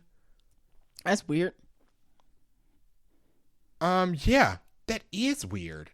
He's not even listed on the Wikipedia cast list. Like one of the cops is. Pete. Okay. No, Pete is Marino. That's interesting. No, now that you mention it, he's not listed anywhere on the cast list on Google or Wikipedia. So they really don't want you to guess who They really don't want you to guess who he is. But it's him. Okay. So he chases her around the house. She gets, they tussle. Okay. And we get a flashback where we get the sense that she's used to tussling killers. So they tussle around the house. She throws him down the stairs and beats him to death with a baseball bat. Okay. And kills him. At the show leaves off where somebody is walking into the house just as she's killing the killer. Okay. And then it fades to black. But we find out that because watching the whole show, we're trying to figure out, okay, if you solved this case 28 years ago, why do you think this guy is back? Because it's supposed to be solved. Right, because it's supposed to be solved. We get more flashbacks that show that the guy that was killing the women 28 years ago was actually a police dispatcher because her sister, Jamie Lee Curtis, was the one who helped her solve that case. One last episode, when I did the synopsis of the first couple episodes, they were stuck on trying to figure out 28 years ago, the serial killer killed a bunch of women. One of the women was black. And they were like, well, what is the serial killers are typically white men. Serial killers typically kill women who all have something in common. They were like, serial killers usually don't deviate between races. Right. Usually if they kill black people, they kill black people. They kill white people, Unless it's like sex workers or something. Unless it's like sex workers. Yeah. But the MO was women who lived alone. Gotcha. They were all women who lived alone. They were like, usually serial killers don't. They keep a script. They kill a certain type of people, especially like sickos. Right. So they're like, well, why was one black? They were trying to figure out what was the connection. And she's telling her sister, because she's using her sister to help her like brainstorm. Yeah. And Jamie Lee Curtis's character is kind of like, well, you should call one of the victims' living relatives and ask them some questions to get to the bottom. So she calls one of those living relatives, and Jamie Lee Curtis's character asks the lady on the phone, she's like, are you black? And she's like, no, I'm not. She was like, you don't sound black. And the lady was like, oh, because I'm educated. It's 28 years ago. Right. So it's supposed to be like the 90s. So you don't have like, the internet is not like what it is. You can only call people and ask them questions. So Jamie Lee Curtis's character goes, so the killer is originally they thought he's stalking them outside their homes. That's how he knows when they're alone. Right. That's how he knows when to come kill them. Jamie Lee Curtis is like, actually what he's doing is he's listening to their voices. He does not know their races until he shows up. Yeah. The one black lady he killed just happened to be black. But they all have very sexy voices. So that's what turns him on. Yeah. And they were like, well, what was the connection there? They all were women who had previously called the police before in different incidents. Okay. The one police dispatcher was the one who took all their calls. Okay. And he would go kill them. Okay. So when she finds that out, she tells Bobby Cannavale. They're like, okay, we're going to go get him. Okay. So she gets to the house first. And she's waiting for Bobby Cannavale to show up. While she's waiting outside the house, she hears a woman inside screaming. So she runs in to try to save her. And it's a setup. The killer, the dispatcher, put in a videotape of one of the murders to like make it sound like he's killing a woman in the house, but he's not. So to lure her in, he attacks her. She tussles with him, and she cuts his throat open with a ceramic plate. And Bobby Cannavale takes the heat for it and says that, I was coming to make an arrest. He attacked me. We scuffled. I shot him. Right. That don't add up because his throat slit open. So they fire him. They fire him from the force, and she gets the notoriety for solving the murders. That's how everybody got to where because they don't know that she killed him. Okay. But they know that she solved the case. Okay. The only person who knows that she murdered the guy is Bobby Cannavale and her sister. She never told her husband, the FBI agent. Secrets. I'm a murderer. So the FBI agent that she's been murdered to for the past 30 years, she never told him that that she actually killed a guy. Gotcha. And now she's killed a second killer who was killing the women. She's killed the original killer and she killed the copycat killer. So she is Sidney Prescott. She is. I say she killing good people. I mean, she killing bad people. And that's what her sister tells her. Her sister is like, he was a murderer. So please don't cry and fall over the floor for that. It's fine. And then, they attacked her first. So yeah, that's where this season ends, where she's killed the killer. She's killed the copycat killer. And we're still in the air about the killer of the Russian guy. The Russian guy who killed the guys in the satellite because they think that they're selling their 3D printing organ tech to the Russians. And the woman that was murdered in connection with the satellite guys was dating the killer in the satellite. The two of them. The two of them were working together to kill. The two of them working together, not to kill, to sell tech. The FBI stepped in and covered up her murder because they assumed that her murder was an inside job about the organs that they were trying to hawk But off. her murder was just a random. You just so happened. And they kind of exposed themselves by stepping into it. Okay. Yeah. Okay. So. Okay. That's where we kind of are now. I thought it turned into sci-fi for a second. Like, who is going to space? When the brain and the body parts and bags started raining down into like we wasn't expecting that. Like it was just a guy on a farm like doing his crops, minding and, like, his business. A brain and a bag fell out the sky, and I was like, did somebody throw that at him? Because this takes place in like a small town. Yeah. Okay. Yeah. Okay. And it's present day. Right. Or it's supposed to be. So. That's crazy. It was crazy. And then the rest of the satellite fell down. And then like it was like a murder scene on the inside of the satellite. You're like, well, how did two dudes get murdered? And then how the heck did the guy get out of the satellite, make it to Earth? Now, also, how did the organs make it through the atmosphere? But that's a different question. I think they were trying to say like the satellite burned up or was breaking up as it entered the atmosphere. And then the stuff was falling out after. Stuff started falling out after it. Now, how did it not explode upon impact? And it was still like a perfectly attached brain in the bag? That's some good plastic, let me tell you. And some good plastic. The brains, the organs were like clear because they're not real. So they were like clear organs. So it was like a clear translucent brain that had like pink veins. You could see it looked fake. Interesting. So it's 3D printed, right? So you can't 3D print like the organs that they're making. They're not making muscle. They're not making them flesh colored. So it's weird. Inside. I guess you don't need it. It's gross. It's weird. Yeah. That is weird. But I'm super interested to see where it goes next season. Okay. It has been renewed for a second season. Okay. And they've already started filming. Yeah. So hopefully you ain't got to wait that long. And it's a book series, so there's plenty of and Scarpetta is one of the books, but it's not the very first book in the series. Okay. So they picked a random book to jump into. Interesting. But there is there's a lot of source material to pull from. So it's very similar. It feels very similar to Cross, which had a season finale this week, and I did not watch it. So I was supposed to come back. Yeah. I was supposed to come back and finish because we could have had 2 sidebar reviews. That might have been too much for one episode. So maybe I'll do it next episode. But I ain't been keeping up on Cross, y'all. And then me and my mom was talking about it. She kind of filled me in on like what's been happening because I was like, I don't care, spoil it. And I'm like, what are y'all doing? But I think I'm just gonna watch the last episode and be done with it. And a fun fact: Bobby Cannavale's younger version of him is his son. So he's doing a riot. Oh. He's doing a riot and Kurt Russell on the show. I like that. So a past version of himself is his son playing him, and he plays the present day version of himself. They should do that more. Well, okay, everybody ain't got a offspring that's an actor, but I'm saying they should do that more often versus that de-age and stuff. Yeah, they should. That junk don't look good. No. Or just pick an actor that looked like the person when they were younger. But anywho, that's a cool fact. That's a cool fun fact. So I'm excited about the next season. All right. So that wraps up our sidebar mini review. We might have one next episode if I watch Cross. Okay. We'll see. No promises. Let's dive into this bunch. All right. Speaking of renewals and speaking of Cross has been renewed for season 3.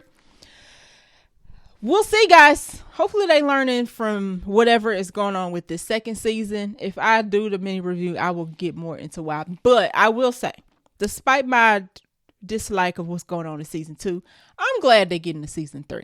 Because sometimes the show got that second season slump. They need a little feedback and then come back anew for the next season. So I'm all for it. I'm I'm probably going to tune in regardless. At least to give it a chance. So, Good news, and shout out to everybody involved there. Casting news, Kirsten Dunst has officially joined the cast of Minecraft 2 as a character named Alex. Don't know who that is. I was about to say, I don't know diddly squat about Minecraft, but shout out to her because she said she just want to be in a blockbuster that make a bunch of money. She said she got a lot of kids to feed. Right. So, and I think she said her kids like Minecraft. Yeah. So she 1 and 2. Yeah. She done checked off 2 things. Check. She gonna get a big check. She said she'll go back in Spider-Man as long as they call her back and give her a check. Because she wants the money. Yeah, she wants the money. I don't blame her. She can act, so I'm gonna let her at it. I'm gonna let her at it. She good. She don't be in a lot of stuff these days, so more Kirsten Dunst is not a bad thing. Good for her. All right, another new movie we talked about this, I think, but I don't think we had this casting news or this date. No. Quiet Place Part 3, which was already announced, officially has a date of July 30th, 2027. And we also have part of the cast, or at least the lead cast, Emily Blunt's back. Cillian Murphy is back. Mm-hmm. He was in the second one. First one and this most recent one. He was in the first one. Right. Was he? He was in the post-credits of the last one. Sir, you were thinking of Bone Temple. Oh, that's right. Yeah. I was like, what's No, yeah, Cillian Murphy, I'm sorry. He was in the second one. John Krasinski. John Krasinski was in the first one because he was her husband. Right. He died in the spoiler. first one. Yeah, he died. I mean, you don't know that. Right. And then Cillian Murphy was in the second one. Mm-hmm. Which one have I seen? I watched You've seen day one. You've seen the Lupita one. But you told me to watch one before that. I think I watched the first one. You watched the one with John Krasinski? Yes. Okay. No. I watched the second one with Cillian Murphy because Cillian Murphy is the guy that they run into, right? With Djimon Hounsou and Cillian Murphy? Djimon Hounsou was in the second one too. Okay. No. Okay, I don't know. I've definitely seen the Lupita one, but you told me to watch one before that, and I can't remember. Was Emily Blunt pregnant? Yes. Okay, she was pregnant in the first one. John Krasinski died in the first one. Okay, so the first one. I've seen the first one. Because in the second one, the kid gets snatched. The little boy got snatched up? No, that's the first one. God dang it. The first one was the little boy with the toy truck gets snatched up? That's the first one, not the second one. That's the first one. Did I see the second? The beginning of the first one. It don't matter. Okay. I've seen two. The second one is when they discover they can't swim. Okay, so that was a big part of the second one. So maybe I saw the second one. Okay. Because Djimon Hounsou don't make it out of that one, right? No. And he's in the Quiet Place Day one. Correct. Because that's a prequel. Okay. Whatever. Okay. Cillian Murphy's back. He is. We got sidebarred. Jack O'Connor's back. Remy's back. Yes. Or he's the villain. I know the monster's supposed Jimmy to be Remy. the villain, but Jimmy the villain. Yeah. Jimmy Remy, he the villain. And his character name go in and why. As soon as they say that, I'm be like, definitely the villain. Right. Jason Clarke and Katie O'Brien are also in this. Jason Clarke could also be the villain. He's a villain in Terminator. Who? Jason Clarke? Katie O'Brien could be the villain. She was the villain in The Mandalorian.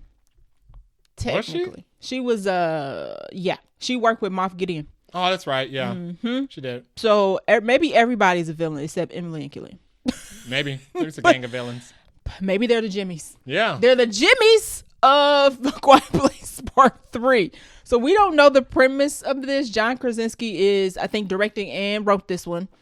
So we'll see. Maybe we get more lore. Quiet Place Day 1 introduced the egg spores and the giant queen. What the giant one. Yeah. I don't know what Queen King. It was a big one. Yeah. They. So they have like a hive mind. they're born or they're breeding. Yes. So maybe there's more of that. And we like that part. You had called that out. Like you like some lore to the and it wasn't just like monsters running around. So if you have not seen A Quiet Place Day 1, I would recommend it. We did review that, but Lupita and Johnny Storm, not Johnny Storm. What's his name? Yeah, Johnny Storm. Johnny Storm, do a good job. Yeah. Yeah, you want to see more Cillian? You won't be seeing it in 28 because they're not making any more of those. Hey. Yeah, this is the closest you'll get to Cillian Murphy in a dystopia. They have not officially canceled Bone Temple Part 2. They agree, let it. But they ain't said nothing else about it. Now, that is not Nia DaCosta's fault. It's not. Because her movie was good. She course corrected. She did a fantastic job. She did. That's the people on that first one's fault. Yeah. Okay. So. And they should have put more Aaron Taylor Johnson in that one. That's also true. That probably would also helped. Yeah. But, Spike, whatever. We're sidebarring. Shout out to Cillian Murphy for attaching himself to something. Something with the pulse. Something Spike gonna make. Anywho, that is it for our bunch of crunch. We're gonna take a short break and get into our review for Ready or Not. Here I Come 2. Yay.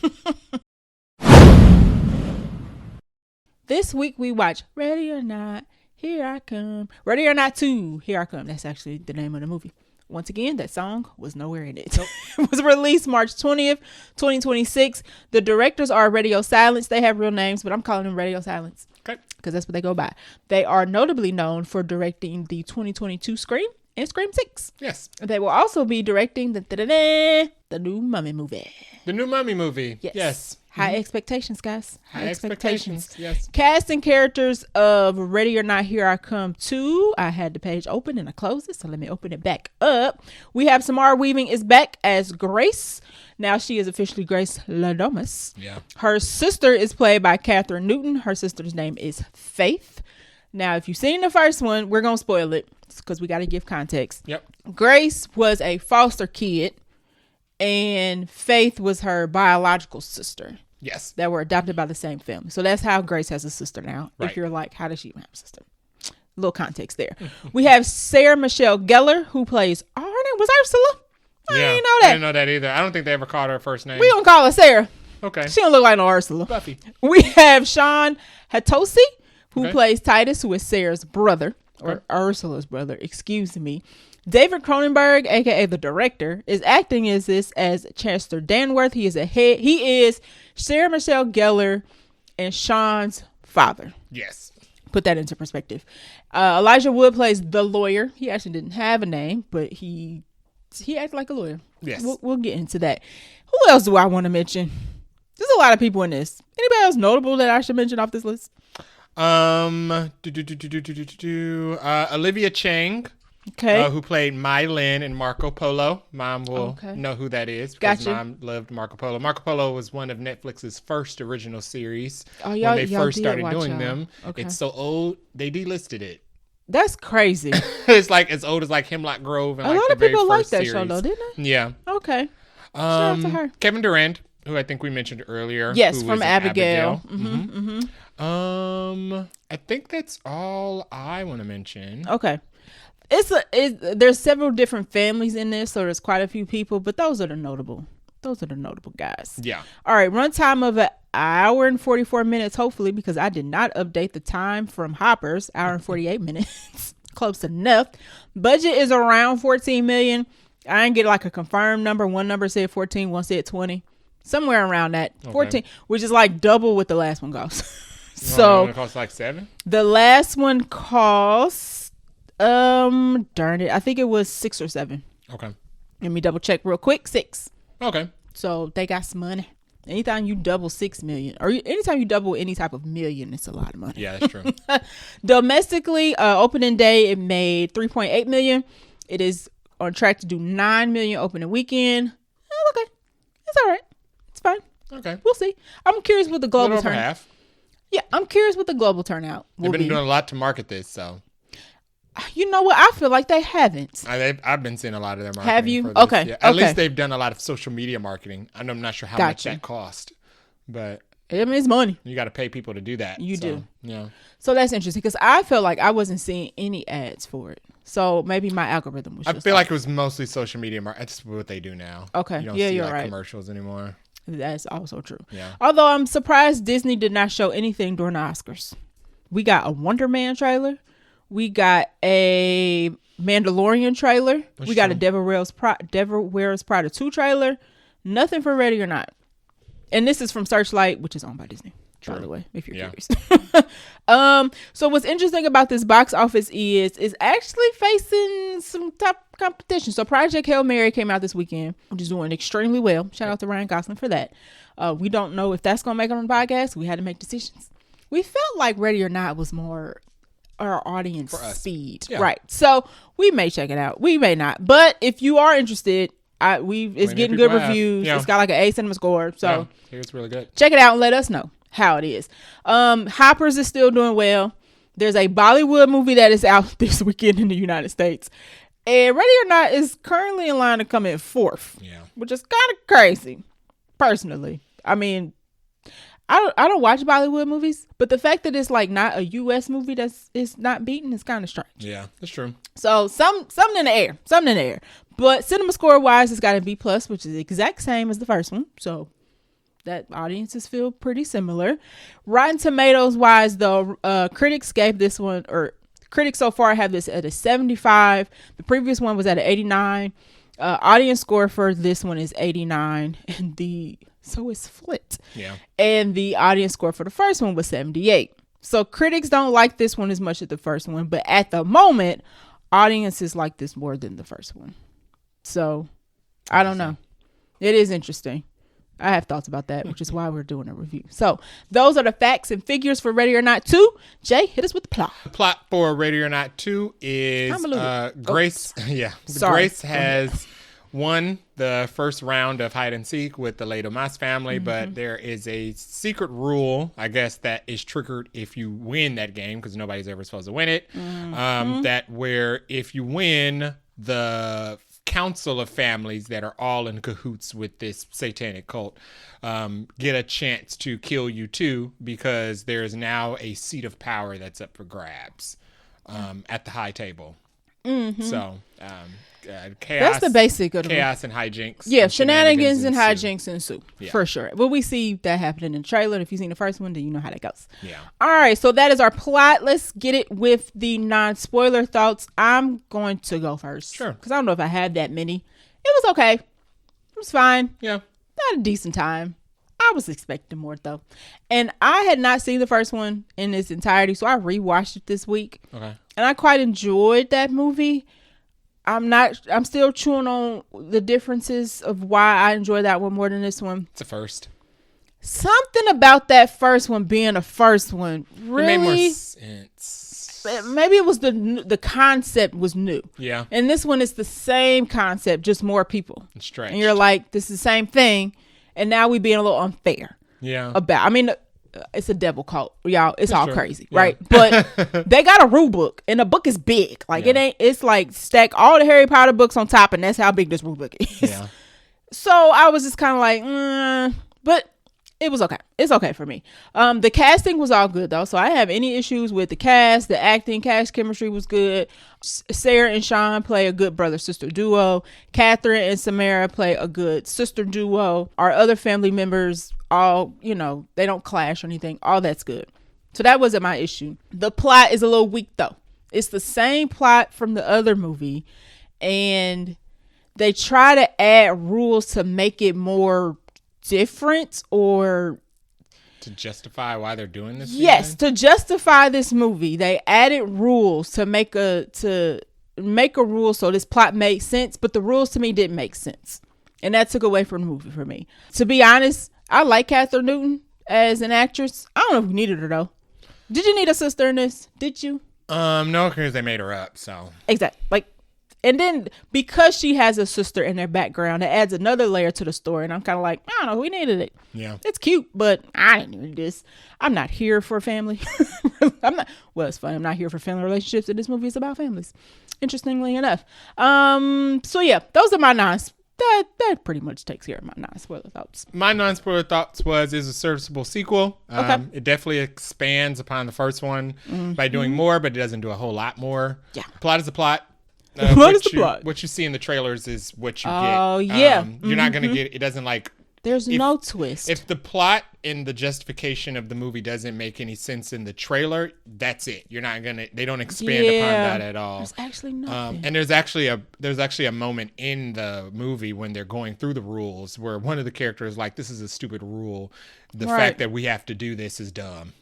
Now they try to introduce says that. a twist, but it don't hit. It doesn't. It don't hit hard because enough. it still doesn't justify why they're doing this again. Right. And that was interesting. One of the characters was like, this is a stupid rule. Why do we have to do this? Yeah, you're right. It's arbitrary that we have to do this just because she killed a different family. So even one of the characters says that. So, I mean. In the movie.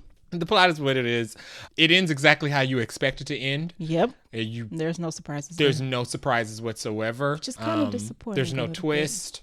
Not really. For the ending. It ends the exact same way you think it would end. The third act does certainly drag though. The third act goes on for a very long time. Where you starting it at? In your mind, where did you start the third act? After agreement was made. Okay. After a deal was brokered. Got you. That's when the third act starts for me. It got real kooky It got real kooky and it dragged. You already know how it's going in. The conclusion of that was unsatisfactory. Okay. Given the conclusion of the conclusion of this movie was unsatisfactory, given that this is a sequel made 7 years later that's supposed to take place with the next day. Pretty much. Because this movie takes place the next day from the end of the last movie, but this sequel is made 7 years later. Yeah, there was no for it to end this way. Why did we revisit this 7 years later? Why did we revisit this at all for it to end this way? That's how I felt. Yeah, this for it to end exactly how I would expected this to end. Why did we do this again? It's not creative enough. It's not. To do a whole nother movie, they added not much juice. It feels like a requel. Right. It feels like a requel 7 years later. Yeah, it does. But you psyched me out and you called it a sequel, and you're like, this definitely feels like a requel.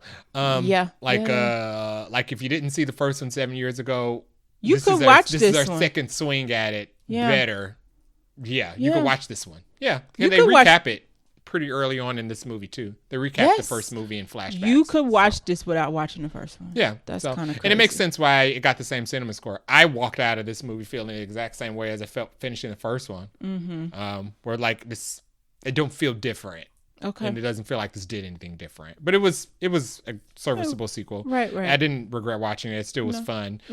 I did like Catherine Newton in this. Her and Samara Weaving have good chemistry, like you said. And I really did enjoy Sarah Michelle Gellar in this as well. Yeah. All the acting was good. Yeah, all the acting was good, and the cast was good. Somebody did it too well, actually. Just like I liked the family in the first one because they were a kooky mess. They were. Yeah.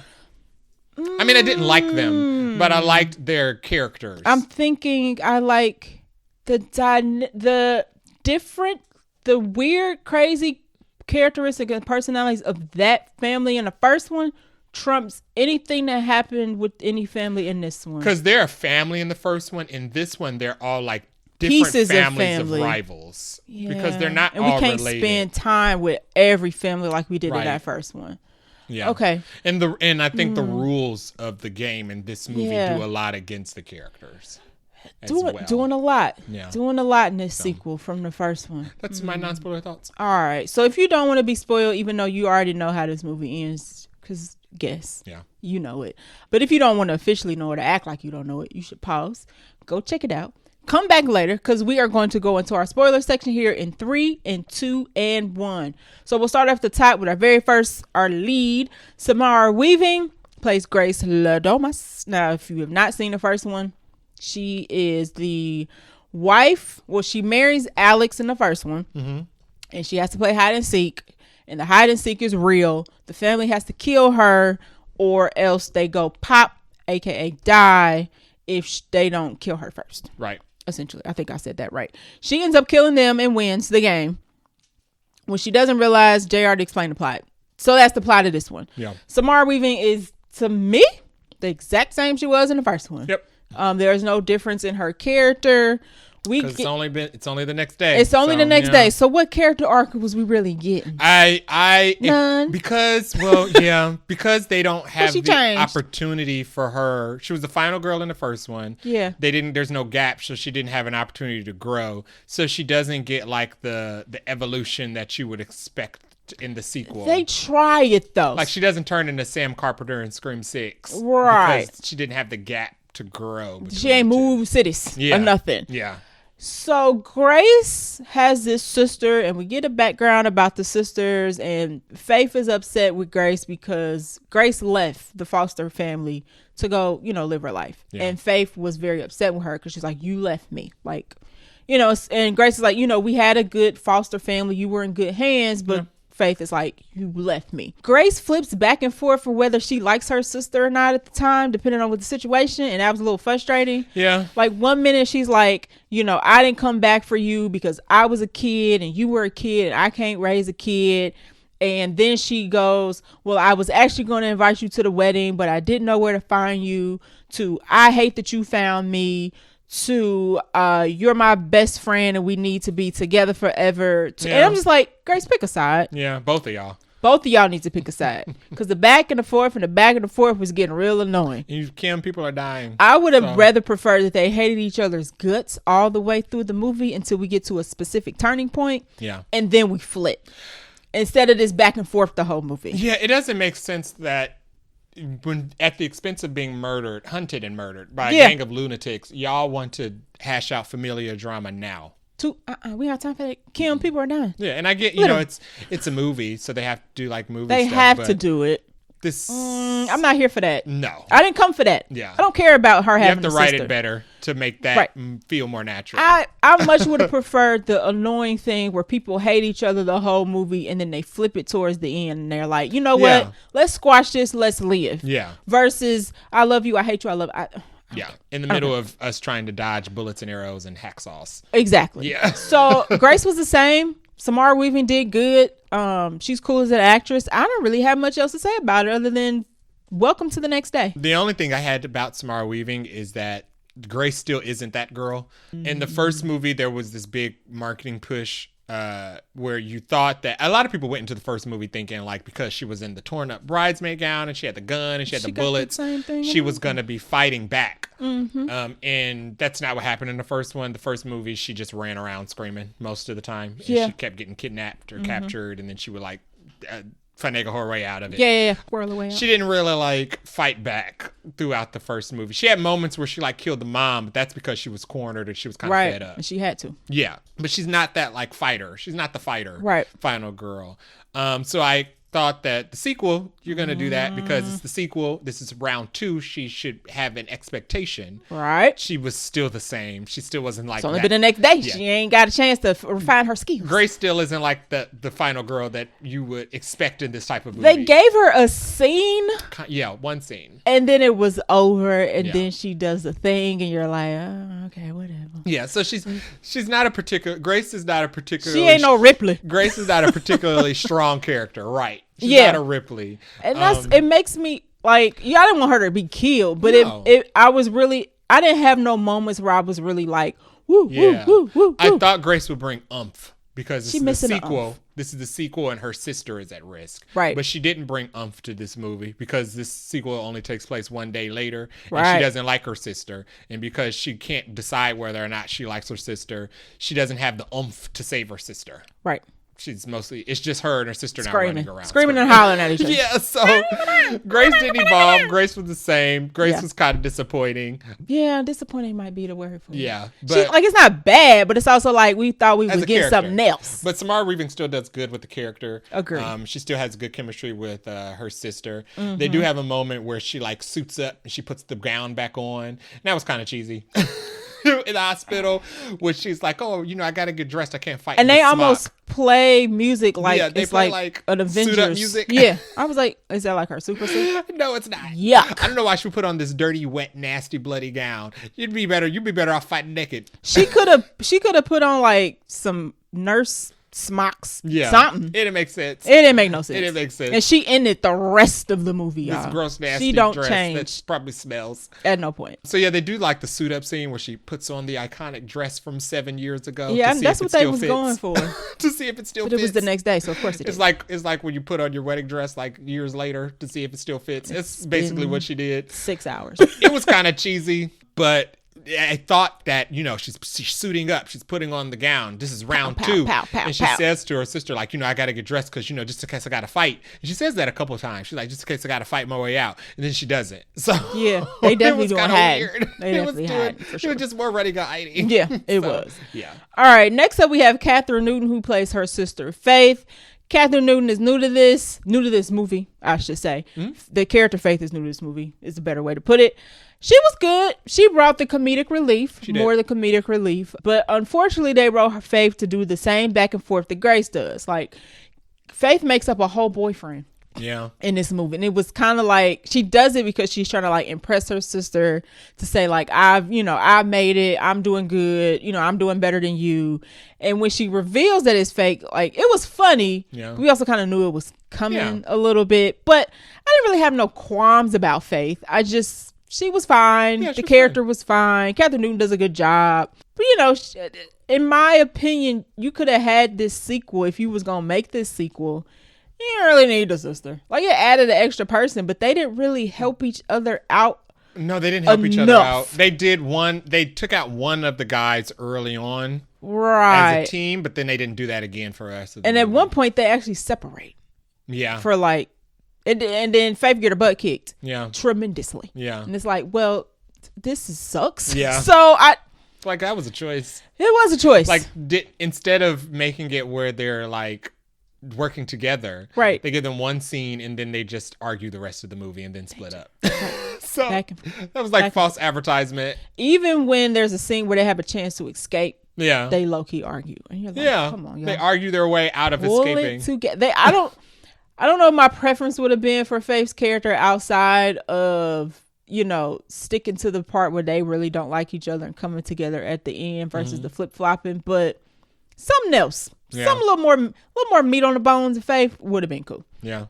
Maybe she would have been like a security guard or something, so she knew how to fight. Right. I don't know. Yeah.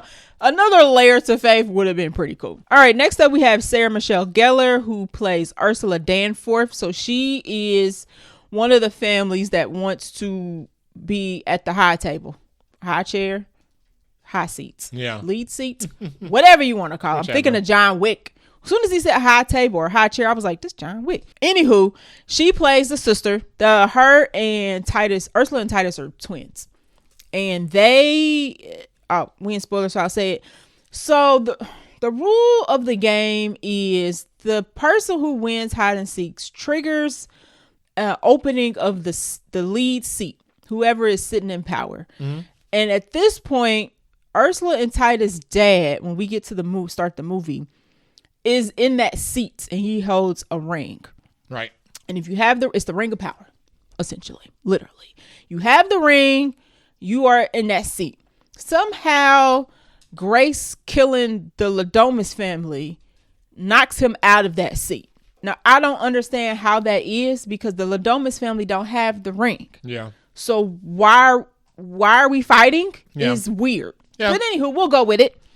So in order for their dad not to have to be the tribune for their family, they kill him. Yeah, because the oldest living family member has to go to the Hunger Games. And which I'll get into why that's stupid later too. So their dad don't have to go to the Hunger Games to represent their family. He tells them go ahead and do it, which means kill them. So they kill their dad so they can go.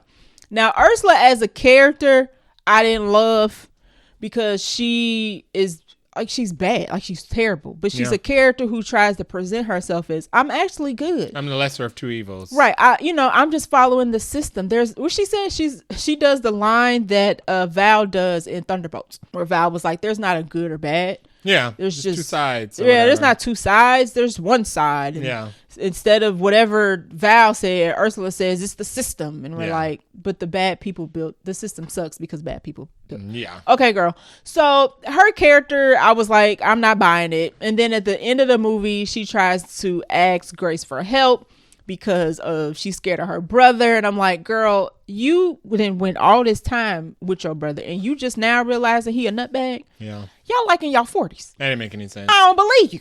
You need to die too. Yeah. You're not getting out of this. You need to go.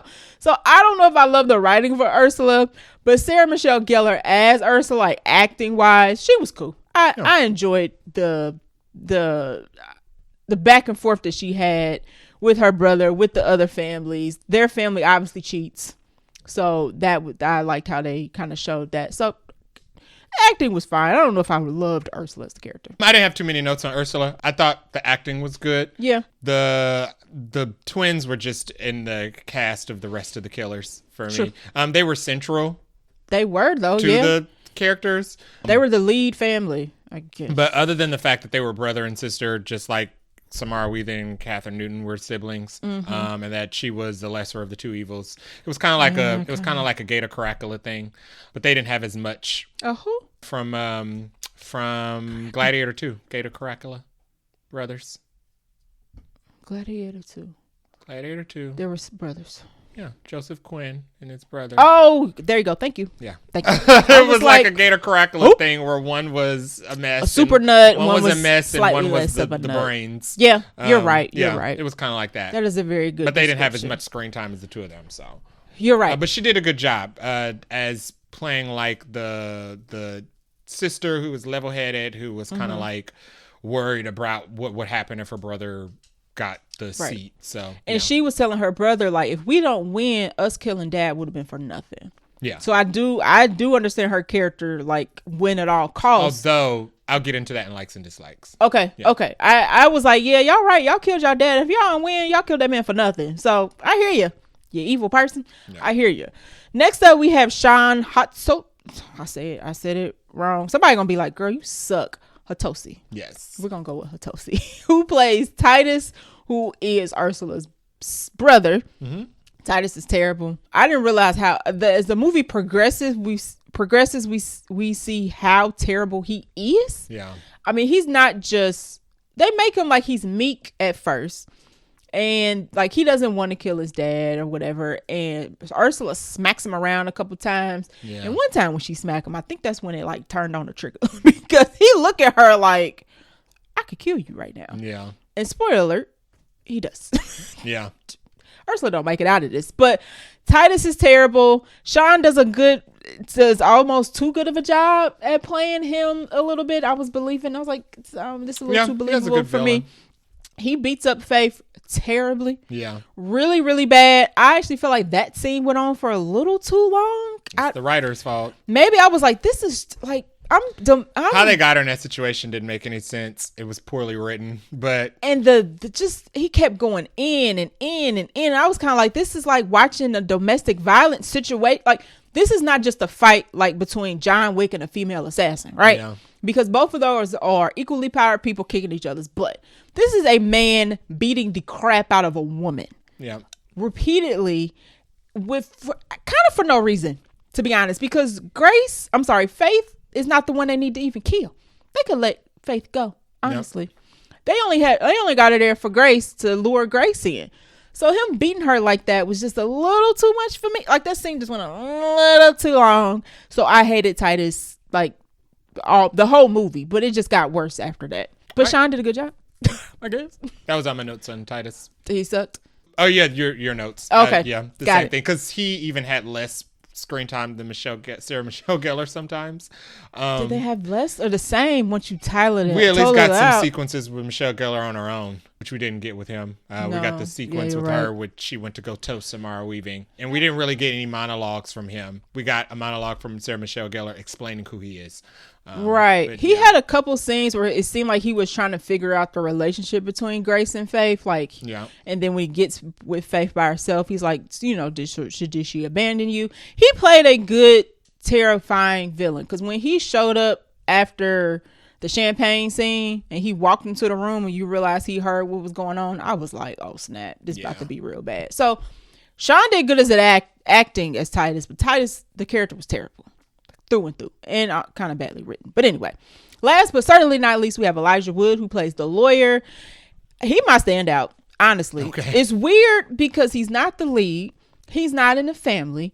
He's kind of chilling in the background, but he is the one who not only explains what's going on, he collects our characters. He also makes sure everybody sticks to the rules. Mm-hmm. And I just like the way Elijah Wood, like, first of all, he looked real sharp in that suit. Yeah. Frodo was looking real expensive.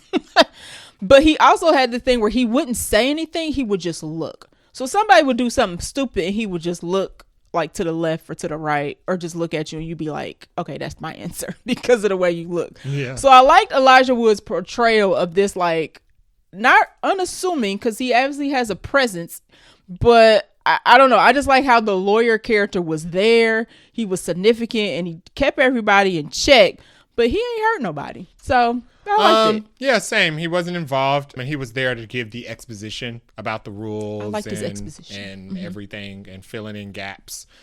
So yeah, he was good in this. Yeah. I don't know why I liked him more than everybody else, though. It might be because he's alive. I mean, he wasn't terrible. He didn't do anything technically. And maybe the lawyer, that's why. So, yeah. But he also is like in a Satan cult, so he kind of like supposed that I like him. Yeah. But I was like, I kind of like you, dude. You're a really good lawyer. Yeah. All right. Any other people you want to mention? No, everybody. I mean, there are other family members who are part of the game, but they kind of go through them very quickly. So right. And well, we're not at the ending, so I'm not going to say anything other than that. But you're right. There are a lot of people in this, but they have less screen time than everybody else we just mentioned. Literally everybody. All right, let's get into our likes and dislikes. I'll run through mine first again since I don't have too many. My main like was Elijah Wood. I know it sounds weird because he's not the main character. I just like the way he was keeping everybody in check. And he didn't get frazzled. He whenever some blood was about to pop off, he got the book and he hid, and then he came back out. When somebody's about to break a rule, there was one scene he was like, "You sure you want to do that?" Yeah. I didn't think so. So I just like his presence in the movie. But dislikes Titus. I don't like the way that they had portrayed Titus, and mainly because of the scene he had with Faith. That just took it too far for me. I didn't particularly care about the sister relationship, and Grace kind of came off like a jerk, which she wasn't in the first one. Like the first one, you were 100% with Grace, and not in this one. You were still 100% with Grace, but you kind of like, girl, you are irritating me, and why are you treating a sister like this? Like, what? She ain't doing nothing. She here and she about to die because of you. You should be a little nicer to her. And other small minor nitpick, the blood looked a little too fake. Yeah, this is stupid. I know it's a movie. People don't actually explode, whatever. But you can only explode people so many times before I'm like, the gag is getting old. Yeah, and they do a lot of exploding to people, and I'm like, okay, I know blood don't do this. Like, where's the pieces and the parts? It's just blood. Like, people are made of flesh. So where's the muscle at? Those are my likes and dislikes. That's all I got. My likes were, I liked the chemistry between the cast. Okay. I liked 2 of the kills, but there were only 2 kills in this movie. They only killed the guy in the washing machine. Okay. And they orchestrated the death of the Olivia Chang. And I think his name is Nestor Carbonell. Yes. Ignacio. Oh, you didn't like the ex-girlfriend? No, I didn't. I just thought the ex-girlfriend, the fight was overly long. I didn't think I know you didn't like that. I didn't think it was particularly funny because they're playing it at the same time as they're playing the scene where Catherine Newton is getting her butt kicked. So the scene wasn't funny. So I'll describe it real quick. So while Catherine Newton is getting her butt kicked by Titus, there's supposed to be a funny scene between Grace and Alex's ex, who's also part of a family, and they pepper sprayed each other. So they can't see each other. So they fighting and swinging, and it's supposed to be funny, but it go on for way too long. And then we flip to a man beating the crap out of a woman for no reason. So it's like, this is weird. It had a better set than the first one because the first one just took place in the house in the X-Mansion. This is a nicer house. This one took place on a resort. Okay. Things I didn't like, other than the plot just being repetitive, I didn't really... Grace is still the same, so that was kind of a dislike. There's no character development for Grace because this movie takes place the next day from the previous movie. Right. So Grace... I was disappointed with Grace in the first one because she was just kind of like just running around screaming. And she just does this again. She just handcuffed her sister. They even do the same thing where they save her being Tomb Raider to the last like 2 minutes. She doesn't really do it. You couldn't be Tomb Raider earlier? And she doesn't really do that for real either. No. I thought the rules... Okay, so the 2 things that were extremely stupid. Yes. Them not killing the siblings, I think, was the biggest mistake of the movie. So in the sequence, there's a sequence when they both have to kill both siblings dead to rights at the gate because they know that Sarah Michelle Gellar faked the police phone call. And led them to the gate so they could kill them, but they get the jump on both the the siblings. She's got Sarah at gunpoint. You was right. Oh, she's got the sister at gunpoint and got Titus at sword point. And they could have killed both of them, but instead of killing both of them, they try to force them to give them the gate code to get out. And that was stupid because they're trying to they're hunting you for sport. They dragged you here from the hospital. Right. Getting off of the grounds. Care flighted you from the hospital. You don't know where you are. Getting off of the grounds will not get you to safety. Nope. You still have to make it. The rules are you just have to make it to Don. They can hunt you wherever. Right. You don't have to be on the grounds. No. So if them giving you the gate code to get out, you would still be running for your life. However, you would have no idea where you are because they care flighted you here. Yes. You won't get far. No. It would be much easier to murder them here because they're going to murder you. Right. And then figure out how to get out once everybody's dead. Yeah. But instead, they just knocked them out or something, right? Instead, you want to negotiate your release from these people who are going to murder you. That's the goal. And you want to negotiate your release and give them the opportunity. They then have a whole moment, instead of killing the siblings, they have a whole moment where Titus tries to psychologically get under their skin about who abandoned who. Yeah, I don't know why we making him a psychologist. And instead of still murdering them, they're trying to kill you, they're going to continue to hunt you for sport after this. They knock them out and just run off into the woods. And it was stupid because like Grace, even though it's only the next day, so Grace's character has no development and will have no development. She can't. This is now round 2 of people trying to kill you. You know they're not going to stop. Why are you sparing them? Your husband, after thinking he was trying to save you, turned you in. Yeah. And these people don't even know you. They're strangers. They don't even like you. They want to kill you for even more. They want to kill you for even less of a personal reason. You're just in the way of money. For them. These higher stakes, technically. I thought that was the biggest writing mistake of this movie. Okay. You shouldn't have put them in a situation where they could have reasonably killed the main villains. And then you have to, it's like they gave the villains plot armor. Well, it's like when she knocked the ex out in the ballroom and walked away. And I was like, kill her. Grace, who knows that she knows this game. She's warning her sister, like, I have to fight for my life. Right. Or they're going to kill us. You're willingly leaving people alive so they can come back and get you. She did. Yeah. They're not going to stop hunting you. When she hit that girl with that mic stand and didn't keep hitting her. And then ran off and then walked off. She's not dead. Yeah. What are we doing?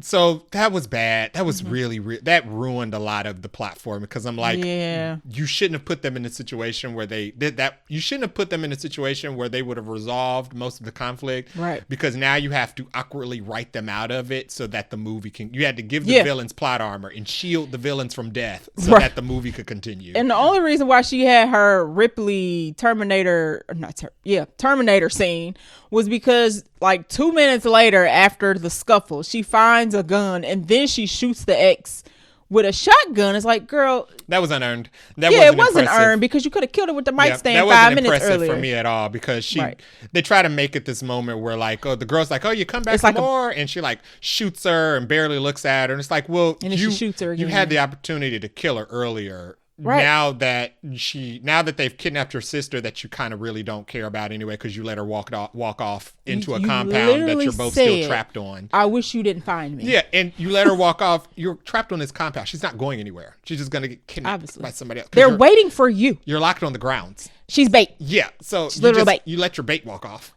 So, they don't want to kill her technically because they need to kill you. In the scene when she goes back to the house and she's fed up and she just point blank shoots the ex-girlfriend in the face. They tried it. I'm like, girl, this is unearned. You should have did this earlier. So I'm not giving you applause for this. It was supposed to hit, but it ain't hit. It wasn't. So that was a big mistake. Okay. The second big mistake was it made no sense that they ruined the weight of the twins killing the dad. It was so stupid that the twins had to kill the dad so the twins could participate because later on in the movie, they introduce an even stupider rule that not only does Grace have to fight the family, but they can continue to send additional family members out every time she kills a family member. Yeah. Because she has to not only kill the people who are hunting her, she has to kill the rest of the relatives in the waiting room who are in queue to hunt her when whoever has already been sent out for the family has been killed. Not fair. Doesn't make sense why why did y'all have to kill David Cronenberg so that the twins could participate when technically David Cronenberg could have just been killed in the games and the twins would have had to go out anyway. Yeah, that makes no sense. That makes no sense. And it ruins the weight of... And the movie had a rule to where the family members couldn't kill each other. So it wouldn't have been like he would have got killed by another family. Like he would have died. He would have just got he would have just got killed by Grace. Right. But outside of that, they try to make it this thing to where the Danforths are snakes. They're cheating so much that they kill their dad so that they could hunt. And it's like, well, the dad would have died anyway because he's old as crap. He would have went first, and the twins would have been in play right after. So they didn't have to kill David Cronenberg. Killing David Cronenberg has no weight on the story. I didn't think about that. So that doesn't. Yeah, and why did they write that into the rules? Yeah, because I didn't even get it. When they kill him, with the pillow, they suffocate him. One, I'm like, shoot him. You don't need to suffocate him. I mean, they couldn't make it look like a murder because they had to make it seem like he died in his sleep. Right. Yeah. Okay. So they kill him by suffocating him with a pillow. But we don't get the connecting dot of why they did it until like 10 minutes later. Yeah, and I'm like, oh, y'all did it because he would have had to fight. And I was like, And then right after they say, well, even if you die, you still have to go out next anyway. Right. It should have been every family sends a representative. One person. Yes. She kills them. That family's eliminated. Exactly. Not you kill the dad, then you have to kill the daughter. Then you have to kill the son. Because what if like 6 people showed up? Then you have to kill the wife. Yeah. What if it's a large family? Right. What if it's like 6 cousins? What if they have 6 kids? That's not fair. It doesn't make sense that Grace has to kill the dad and then all of the descendants just to eliminate that one bloodline. Well, she would have had one family member had 3 people. Actually, 2 family members had 3 people. Yeah. 2 family members had 3 people. That rule, stupid. It was bad. I didn't like it. I was already confused of why they had to fight for a ring that the family who didn't die had to do it anyway. The third big dislike was what you pointed out, which was, and the brother pointed out too, which is that the rule for why they had to play the game in this movie was stupid. Yes. Because it makes 0 sense why killing the Ledomas family puts the Danforth family's seat at risk. And even the brother says, this is a dumb rule. Why do we have to give up the power that we already had just because she killed another family? Because he says like it's ours anyway. It would have made more sense if the Ledomas family was the ones who had the ring in the seat. And because she killed the sitting family, the ring was in play. The ring should not have been in play because a different family was murdered. That makes 0 sense whatsoever. And they didn't even have to, like in the previous movie, they could have just shown a ring with no explanation. Yeah. And then we would have been like, oh, that's the ring from the first one. They must have been in the seat. But they weren't even in the seat. It didn't even have to be a ring. It could have just been like, you killed the head family. You didn't know that. Yeah. And now because you killed the head family, we're all in play. Right. Not you killed this random side family that didn't really have a seat or power. And now the seat of power is in play. I don't understand that writing choice. That's bad. That's really bad. That was bad. And then the additional badness of you also have to kill every single descendant of the bloodline in order for the game to be over. And then the additional badness of y'all not actually killing people that's trying to kill y'all. That didn't make any sense. It just kind of builds upon itself. You like, I mean, I'm entertained, but I'm also like not liking how this writing is going. So those 3 things I think kind of did this movie in dirty, which was not killing putting the siblings in a position to be killed and not killing them. Yeah. The arbitrariness of the killing every family member in the waiting room as well. And also, what was the point of killing David Cronenberg if he would have died anyway and the twins would have still had to? Why would that be considered cheating? It wouldn't have been. That was the rule. That was the rule. He was going to have to die and they were going to have to fight. It was kind of like, well, we don't want you to die on this field. We want you to die in the bed. We'll murder you. We don't want a random stranger to murder you. Y'all in a murder cult. Like, get stupid. Get out of here. And it would have been less suspicious if y'all just let them go out there and die on the field. Now they know that y'all killed that man. Right. I'll add one more bullet to your like, or your dislike, because we about to get in it. I don't know if I love the ending. The ending and I will add that, the ending for this to end this way does not justify coming back to this 7 years later. To have a sequel. Yeah. Nope. To do this, y'all could have just left this at the end.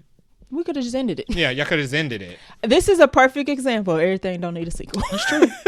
Unfortunately, most times, everything don't need a sequel. But sometimes if you, like Zootopia. Yeah. Perfect example of, did they need a sequel? No. But they wrote a whole new plot with new animals. I mean, we talking about gentrification, like ethnic cleansing. Like there was a whole new plot of that movie. This is the same movie. It's the same movie. It's a requel with more people in it. Yeah, and it can't even be a requel because it's the same people. It's the same actors. We don't, or at least a requel had new, fresh faces. I mean, connected to old faces, but it was bad. It was a bad plot, not a bad movie. There we go. Yeah. Although I would be like, can you say that? But anyway. Can you have a good movie with a bad plot? Is this the perfect example of that? Train wrecks at least give you a spectacle. Fair enough. I agree with you on that. There you go. I like that. I like that way of thinking. Train wrecks are a spectacle. It's at least something to look at. Yeah. You can't look away, right? That's what they say about train wrecks. Yeah. And we wasn't leaving because we paid. Right. So let's get into the ending because I just mentioned it. Okay. So how the movie ends is earlier in the movie, one of the families mentions like, my lawyer looked at the bylaws and there's a loophole. And she ends up getting cut off before we learn what the loophole is. So you like, okay, this got to come back because she didn't get to finish it. Turns out that if Grace marries somebody in the family, that family still gets the ring and becomes the leader, and she gets to live. Now, she don't get to just live her life freely. She becomes part of the family. So she got to become hell, Satan, and all of that. So it's not just like she get to marry and then go live her life back in New York or wherever she's from. Right. No, she got to stay part of the family. But at least she got her life, right? And you're kind of like, oh, is that worth it? And she actually says earlier when we learned about this, like, I'm not selling my soul, because Faith is like, do it, because you'll get to live. I'll get to live.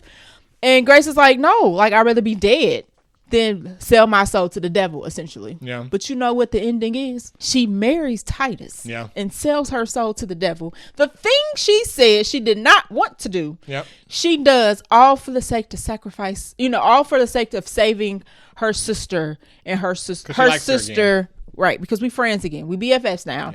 Yeah. I wished you never found me, but I also wanted you to come to the wedding. Right.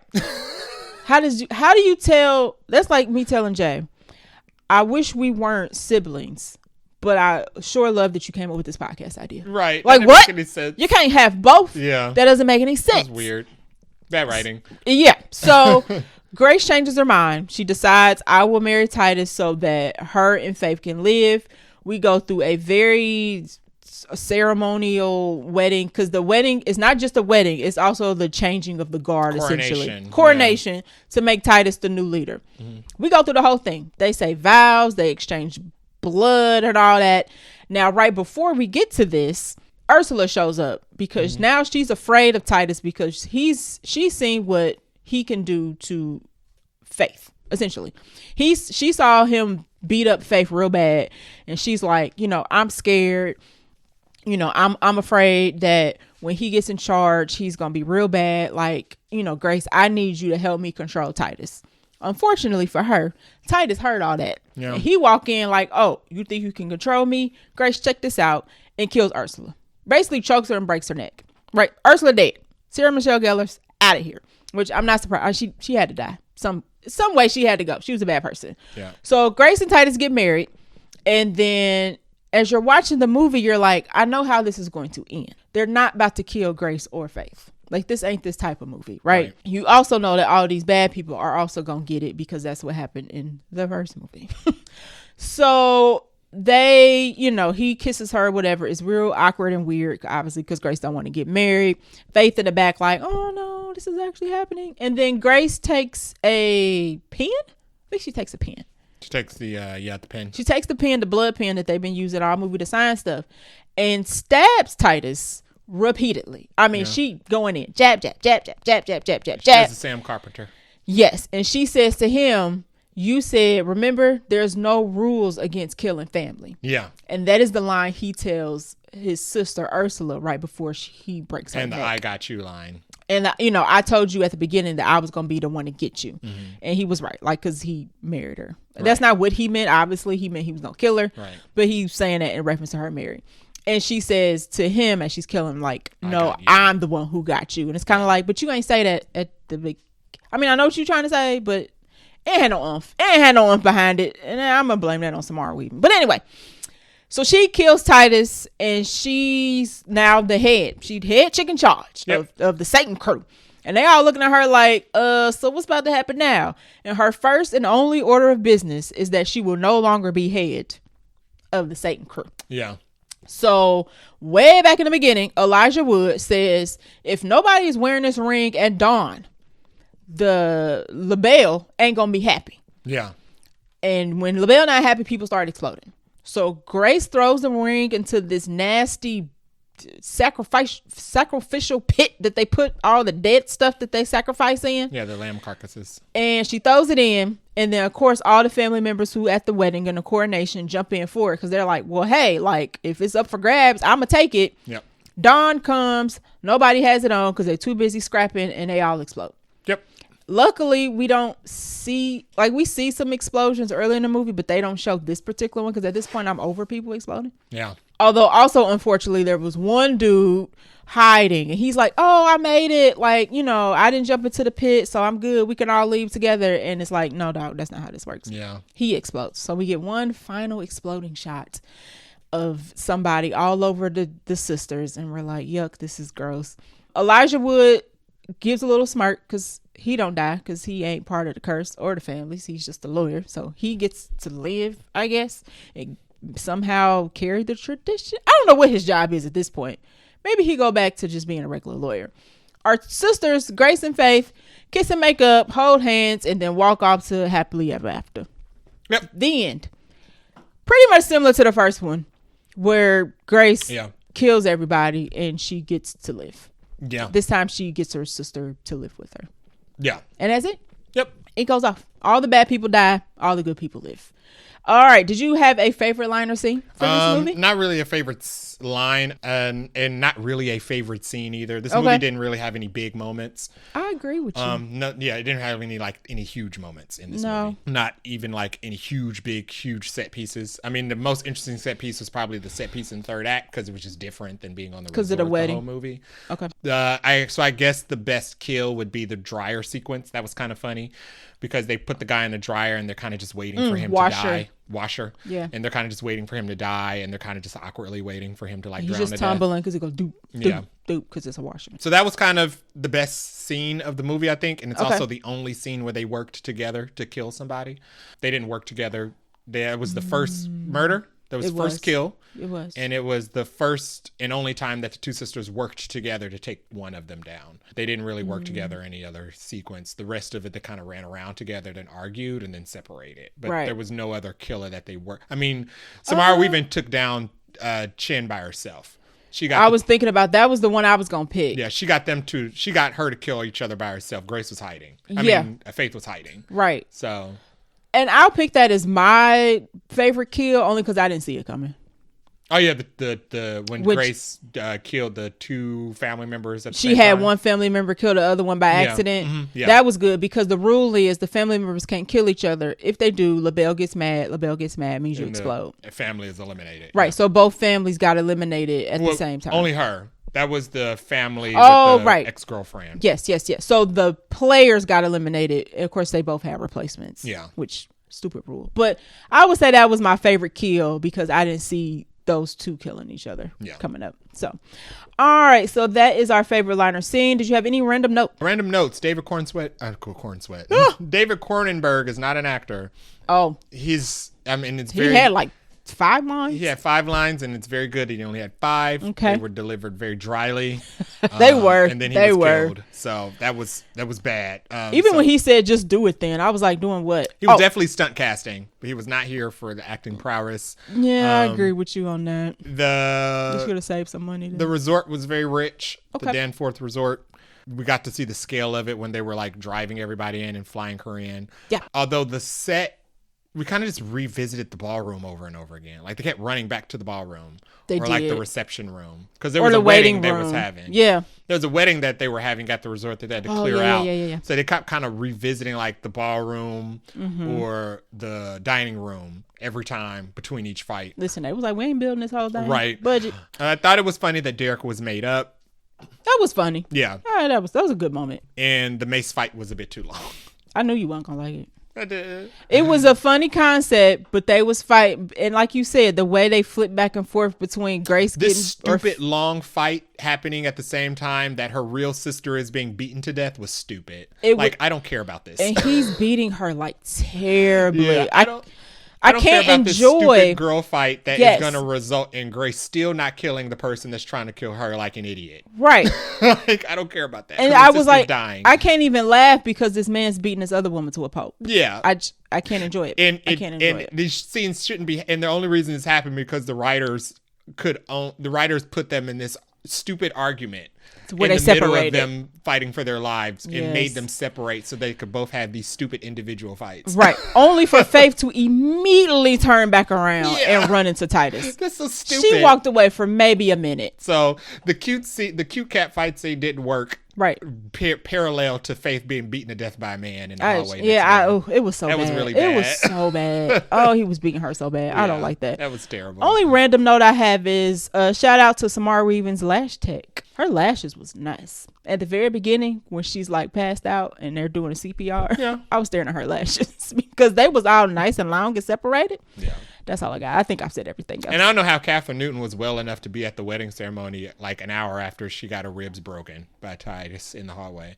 Like, I don't know how she was well enough. She was having no problems walking. She didn't look like she just got beat up. Her to a pulp. Yeah, and like her face was bloody and swollen. She was ready to go. She was ready to go. I was like, y'all ain't got no, Satan ain't cleaning all this up that fast. He ain't. Yeah. Nice try though. Nice try movie. All right, so that is it for our random notes section. Let's get into our rating. So out of 5 Nicole Kidmans, how many are we giving? Ready or not? I would give this 3.5 Nicole Kidmans. Okay. Which is the same score I would give the first one. 3.5 Interesting. Nicole Kidmans. Okay. I thought for a slasher, it was entertaining because it had good running around chase slashing sequences, but I thought the plot in the first one was good. Yes. I thought the plot in this one was the same as the plot in the first one, but just with some added mistakes. Okay. But it didn't make it any less enjoyable. It was still fun. Yeah. It just didn't justify its existence. I am glad that it didn't end. It's interesting because the first one didn't end open-ended. This one definitely didn't end open-ended, but they still brought it back. I hope there's no third one. They don't need a third one. Because they didn't have enough to make this one make sense. Right. They would need to do something totally different. And I don't think the capability is there. Because if they could have, they would have made a different movie than this. If the capability was there to make something totally different, we wouldn't have gotten the same movie twice. Ain't no meat, ain't no sides left. So just leave this alone. We done. You got 2. That's good. It's pretty good. Yeah, no meat, no sides. I'm gonna give this a 3. Okay. I would have given the first one a 4. Okay. And I like, in contrast to this one, what I liked about the first one was the family. I like that crazy cokehead cousin that she had. The sister. It wasn't nobody like this in that one. You're right.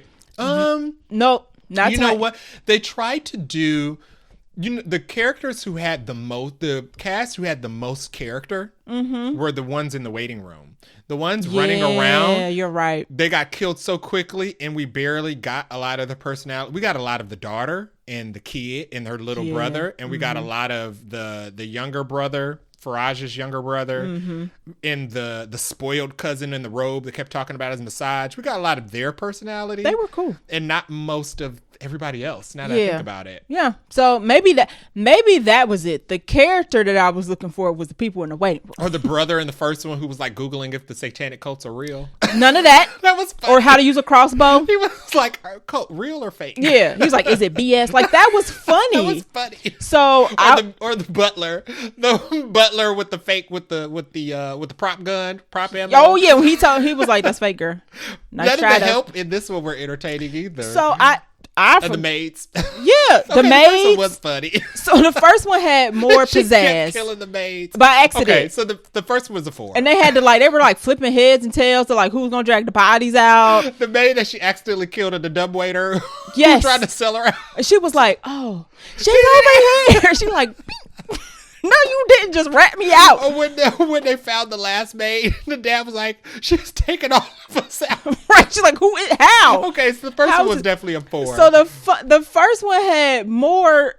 It's funny, less of a cast, less going on, right? Because that plot was straightforward. She had to play hide and seek, or real hide and seek. If she was living by dawn, everybody else gets killed. Yeah, that was. And they didn't have any substitutions. There was no subs. That was the only rule. Yeah, no right? Tap in, taps out. Right, and we got the heart, quote unquote, of the movie was the fact that Alex was stuck between, like, either losing her or marrying her, because he knew if he didn't propose, she was gonna dip. Yeah, and he was and the selfish twist for of the it. betrayal. Yeah, right. Like, and this movie is missing the wonder of Grace not understanding what's going on. Yeah, because she was hiding in that dumbwaiter I don't know for how long. She was like, okay, you're right. Whatever. Like, I'm not just sitting here all the time. This is silly. So the first one it was smaller scale, but it had more meat on the bones. Yeah. I don't know how you describe that in writing terms,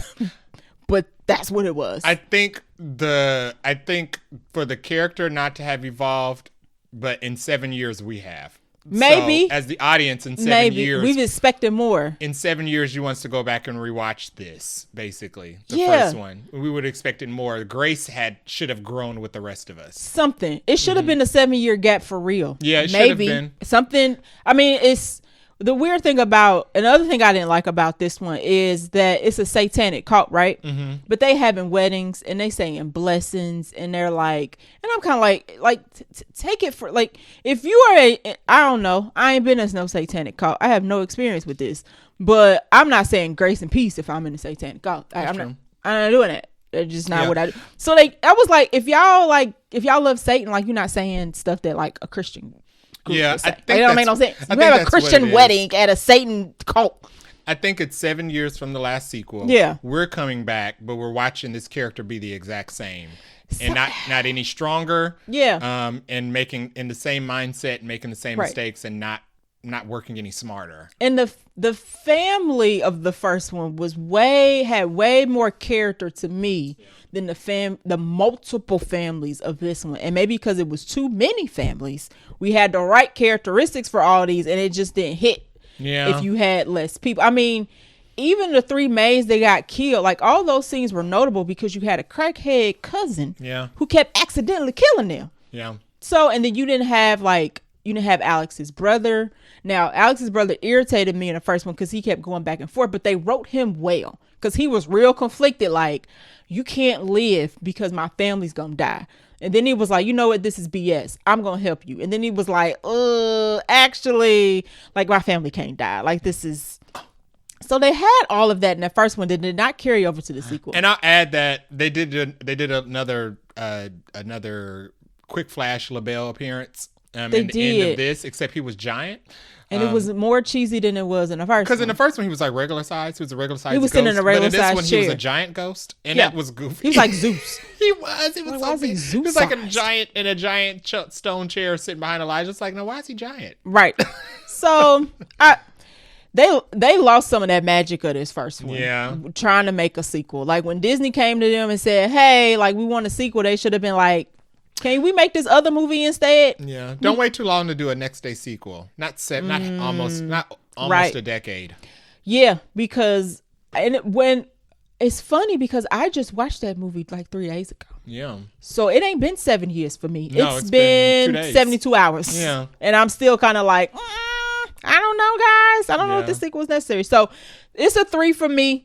It was a entertaining effort, but it ain't beating that first one. No, not in my opinion. But definitely entertaining. It was entertaining. The chick next to me was having a great time. She was having a blast. She was sent by the studio. She was sent by the studio to hype up crowd engagement. She was using her outside voice, but it wasn't working. And I was just like, "Girl, you can't." We are enjoying it. You ain't got to convince me you are enjoying it too. She was a secret shopper. Bob Iger sent her because when she, audience go in there and rile everybody up. Right. When audience have a reaction, you know you're in a movie theater, so your reaction a little muted, right? Mm-hmm. She was hollering like she was outside. Yeah. I was like, girl. She was in her own Avengers movie. By herself. Yeah. Outside though. She was at a drive-in. Yeah. In her car by herself. But I'm glad she had a good time. Yeah. Good for her. She gave it 10 out of 10. 5 Nicole Kidmans for her. Yeah. Hope she's doing well.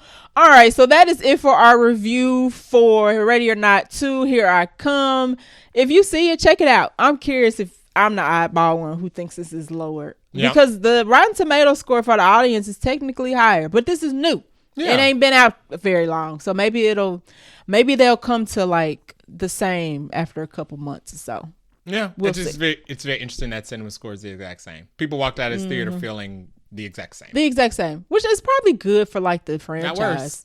It's not worse, but I don't do a third one, y'all. No, do something else. The bones weren't here for a second one, so don't drag this carcass out for a three-peat. I don't want to see it. I'm not interested. Leave the dead goats in the pit. I'm not interested in these sisters. They're good. Leave them where they at. No, because they've set the precedent that Grace isn't gonna grow. So No. Grace isn't gonna become Just what would the better. what would they? She killed all the family members. She did. So and she's not a fighter. What would even be left? Yeah. Elijah Wood going back to his penthouse like He wasn't part of the pack. Right. He's like, I'm done until somebody else hire me. Like, I'm fine. I'm good. So I did see a note that somebody said maybe he's like ageless. Elijah Wood? Mm-hmm. Why would he need to be?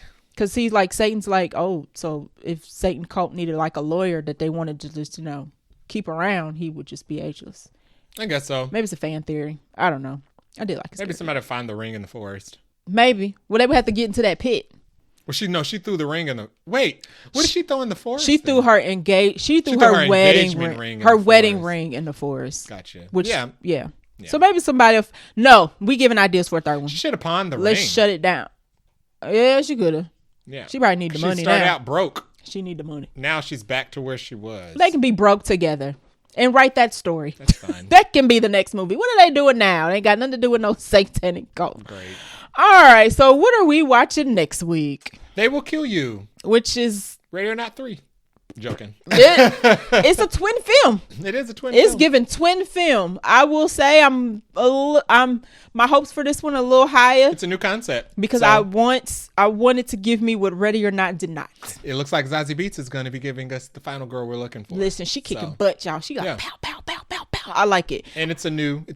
So. And I do like the way, if you've seen the trailer, I do like the way this movie is shot.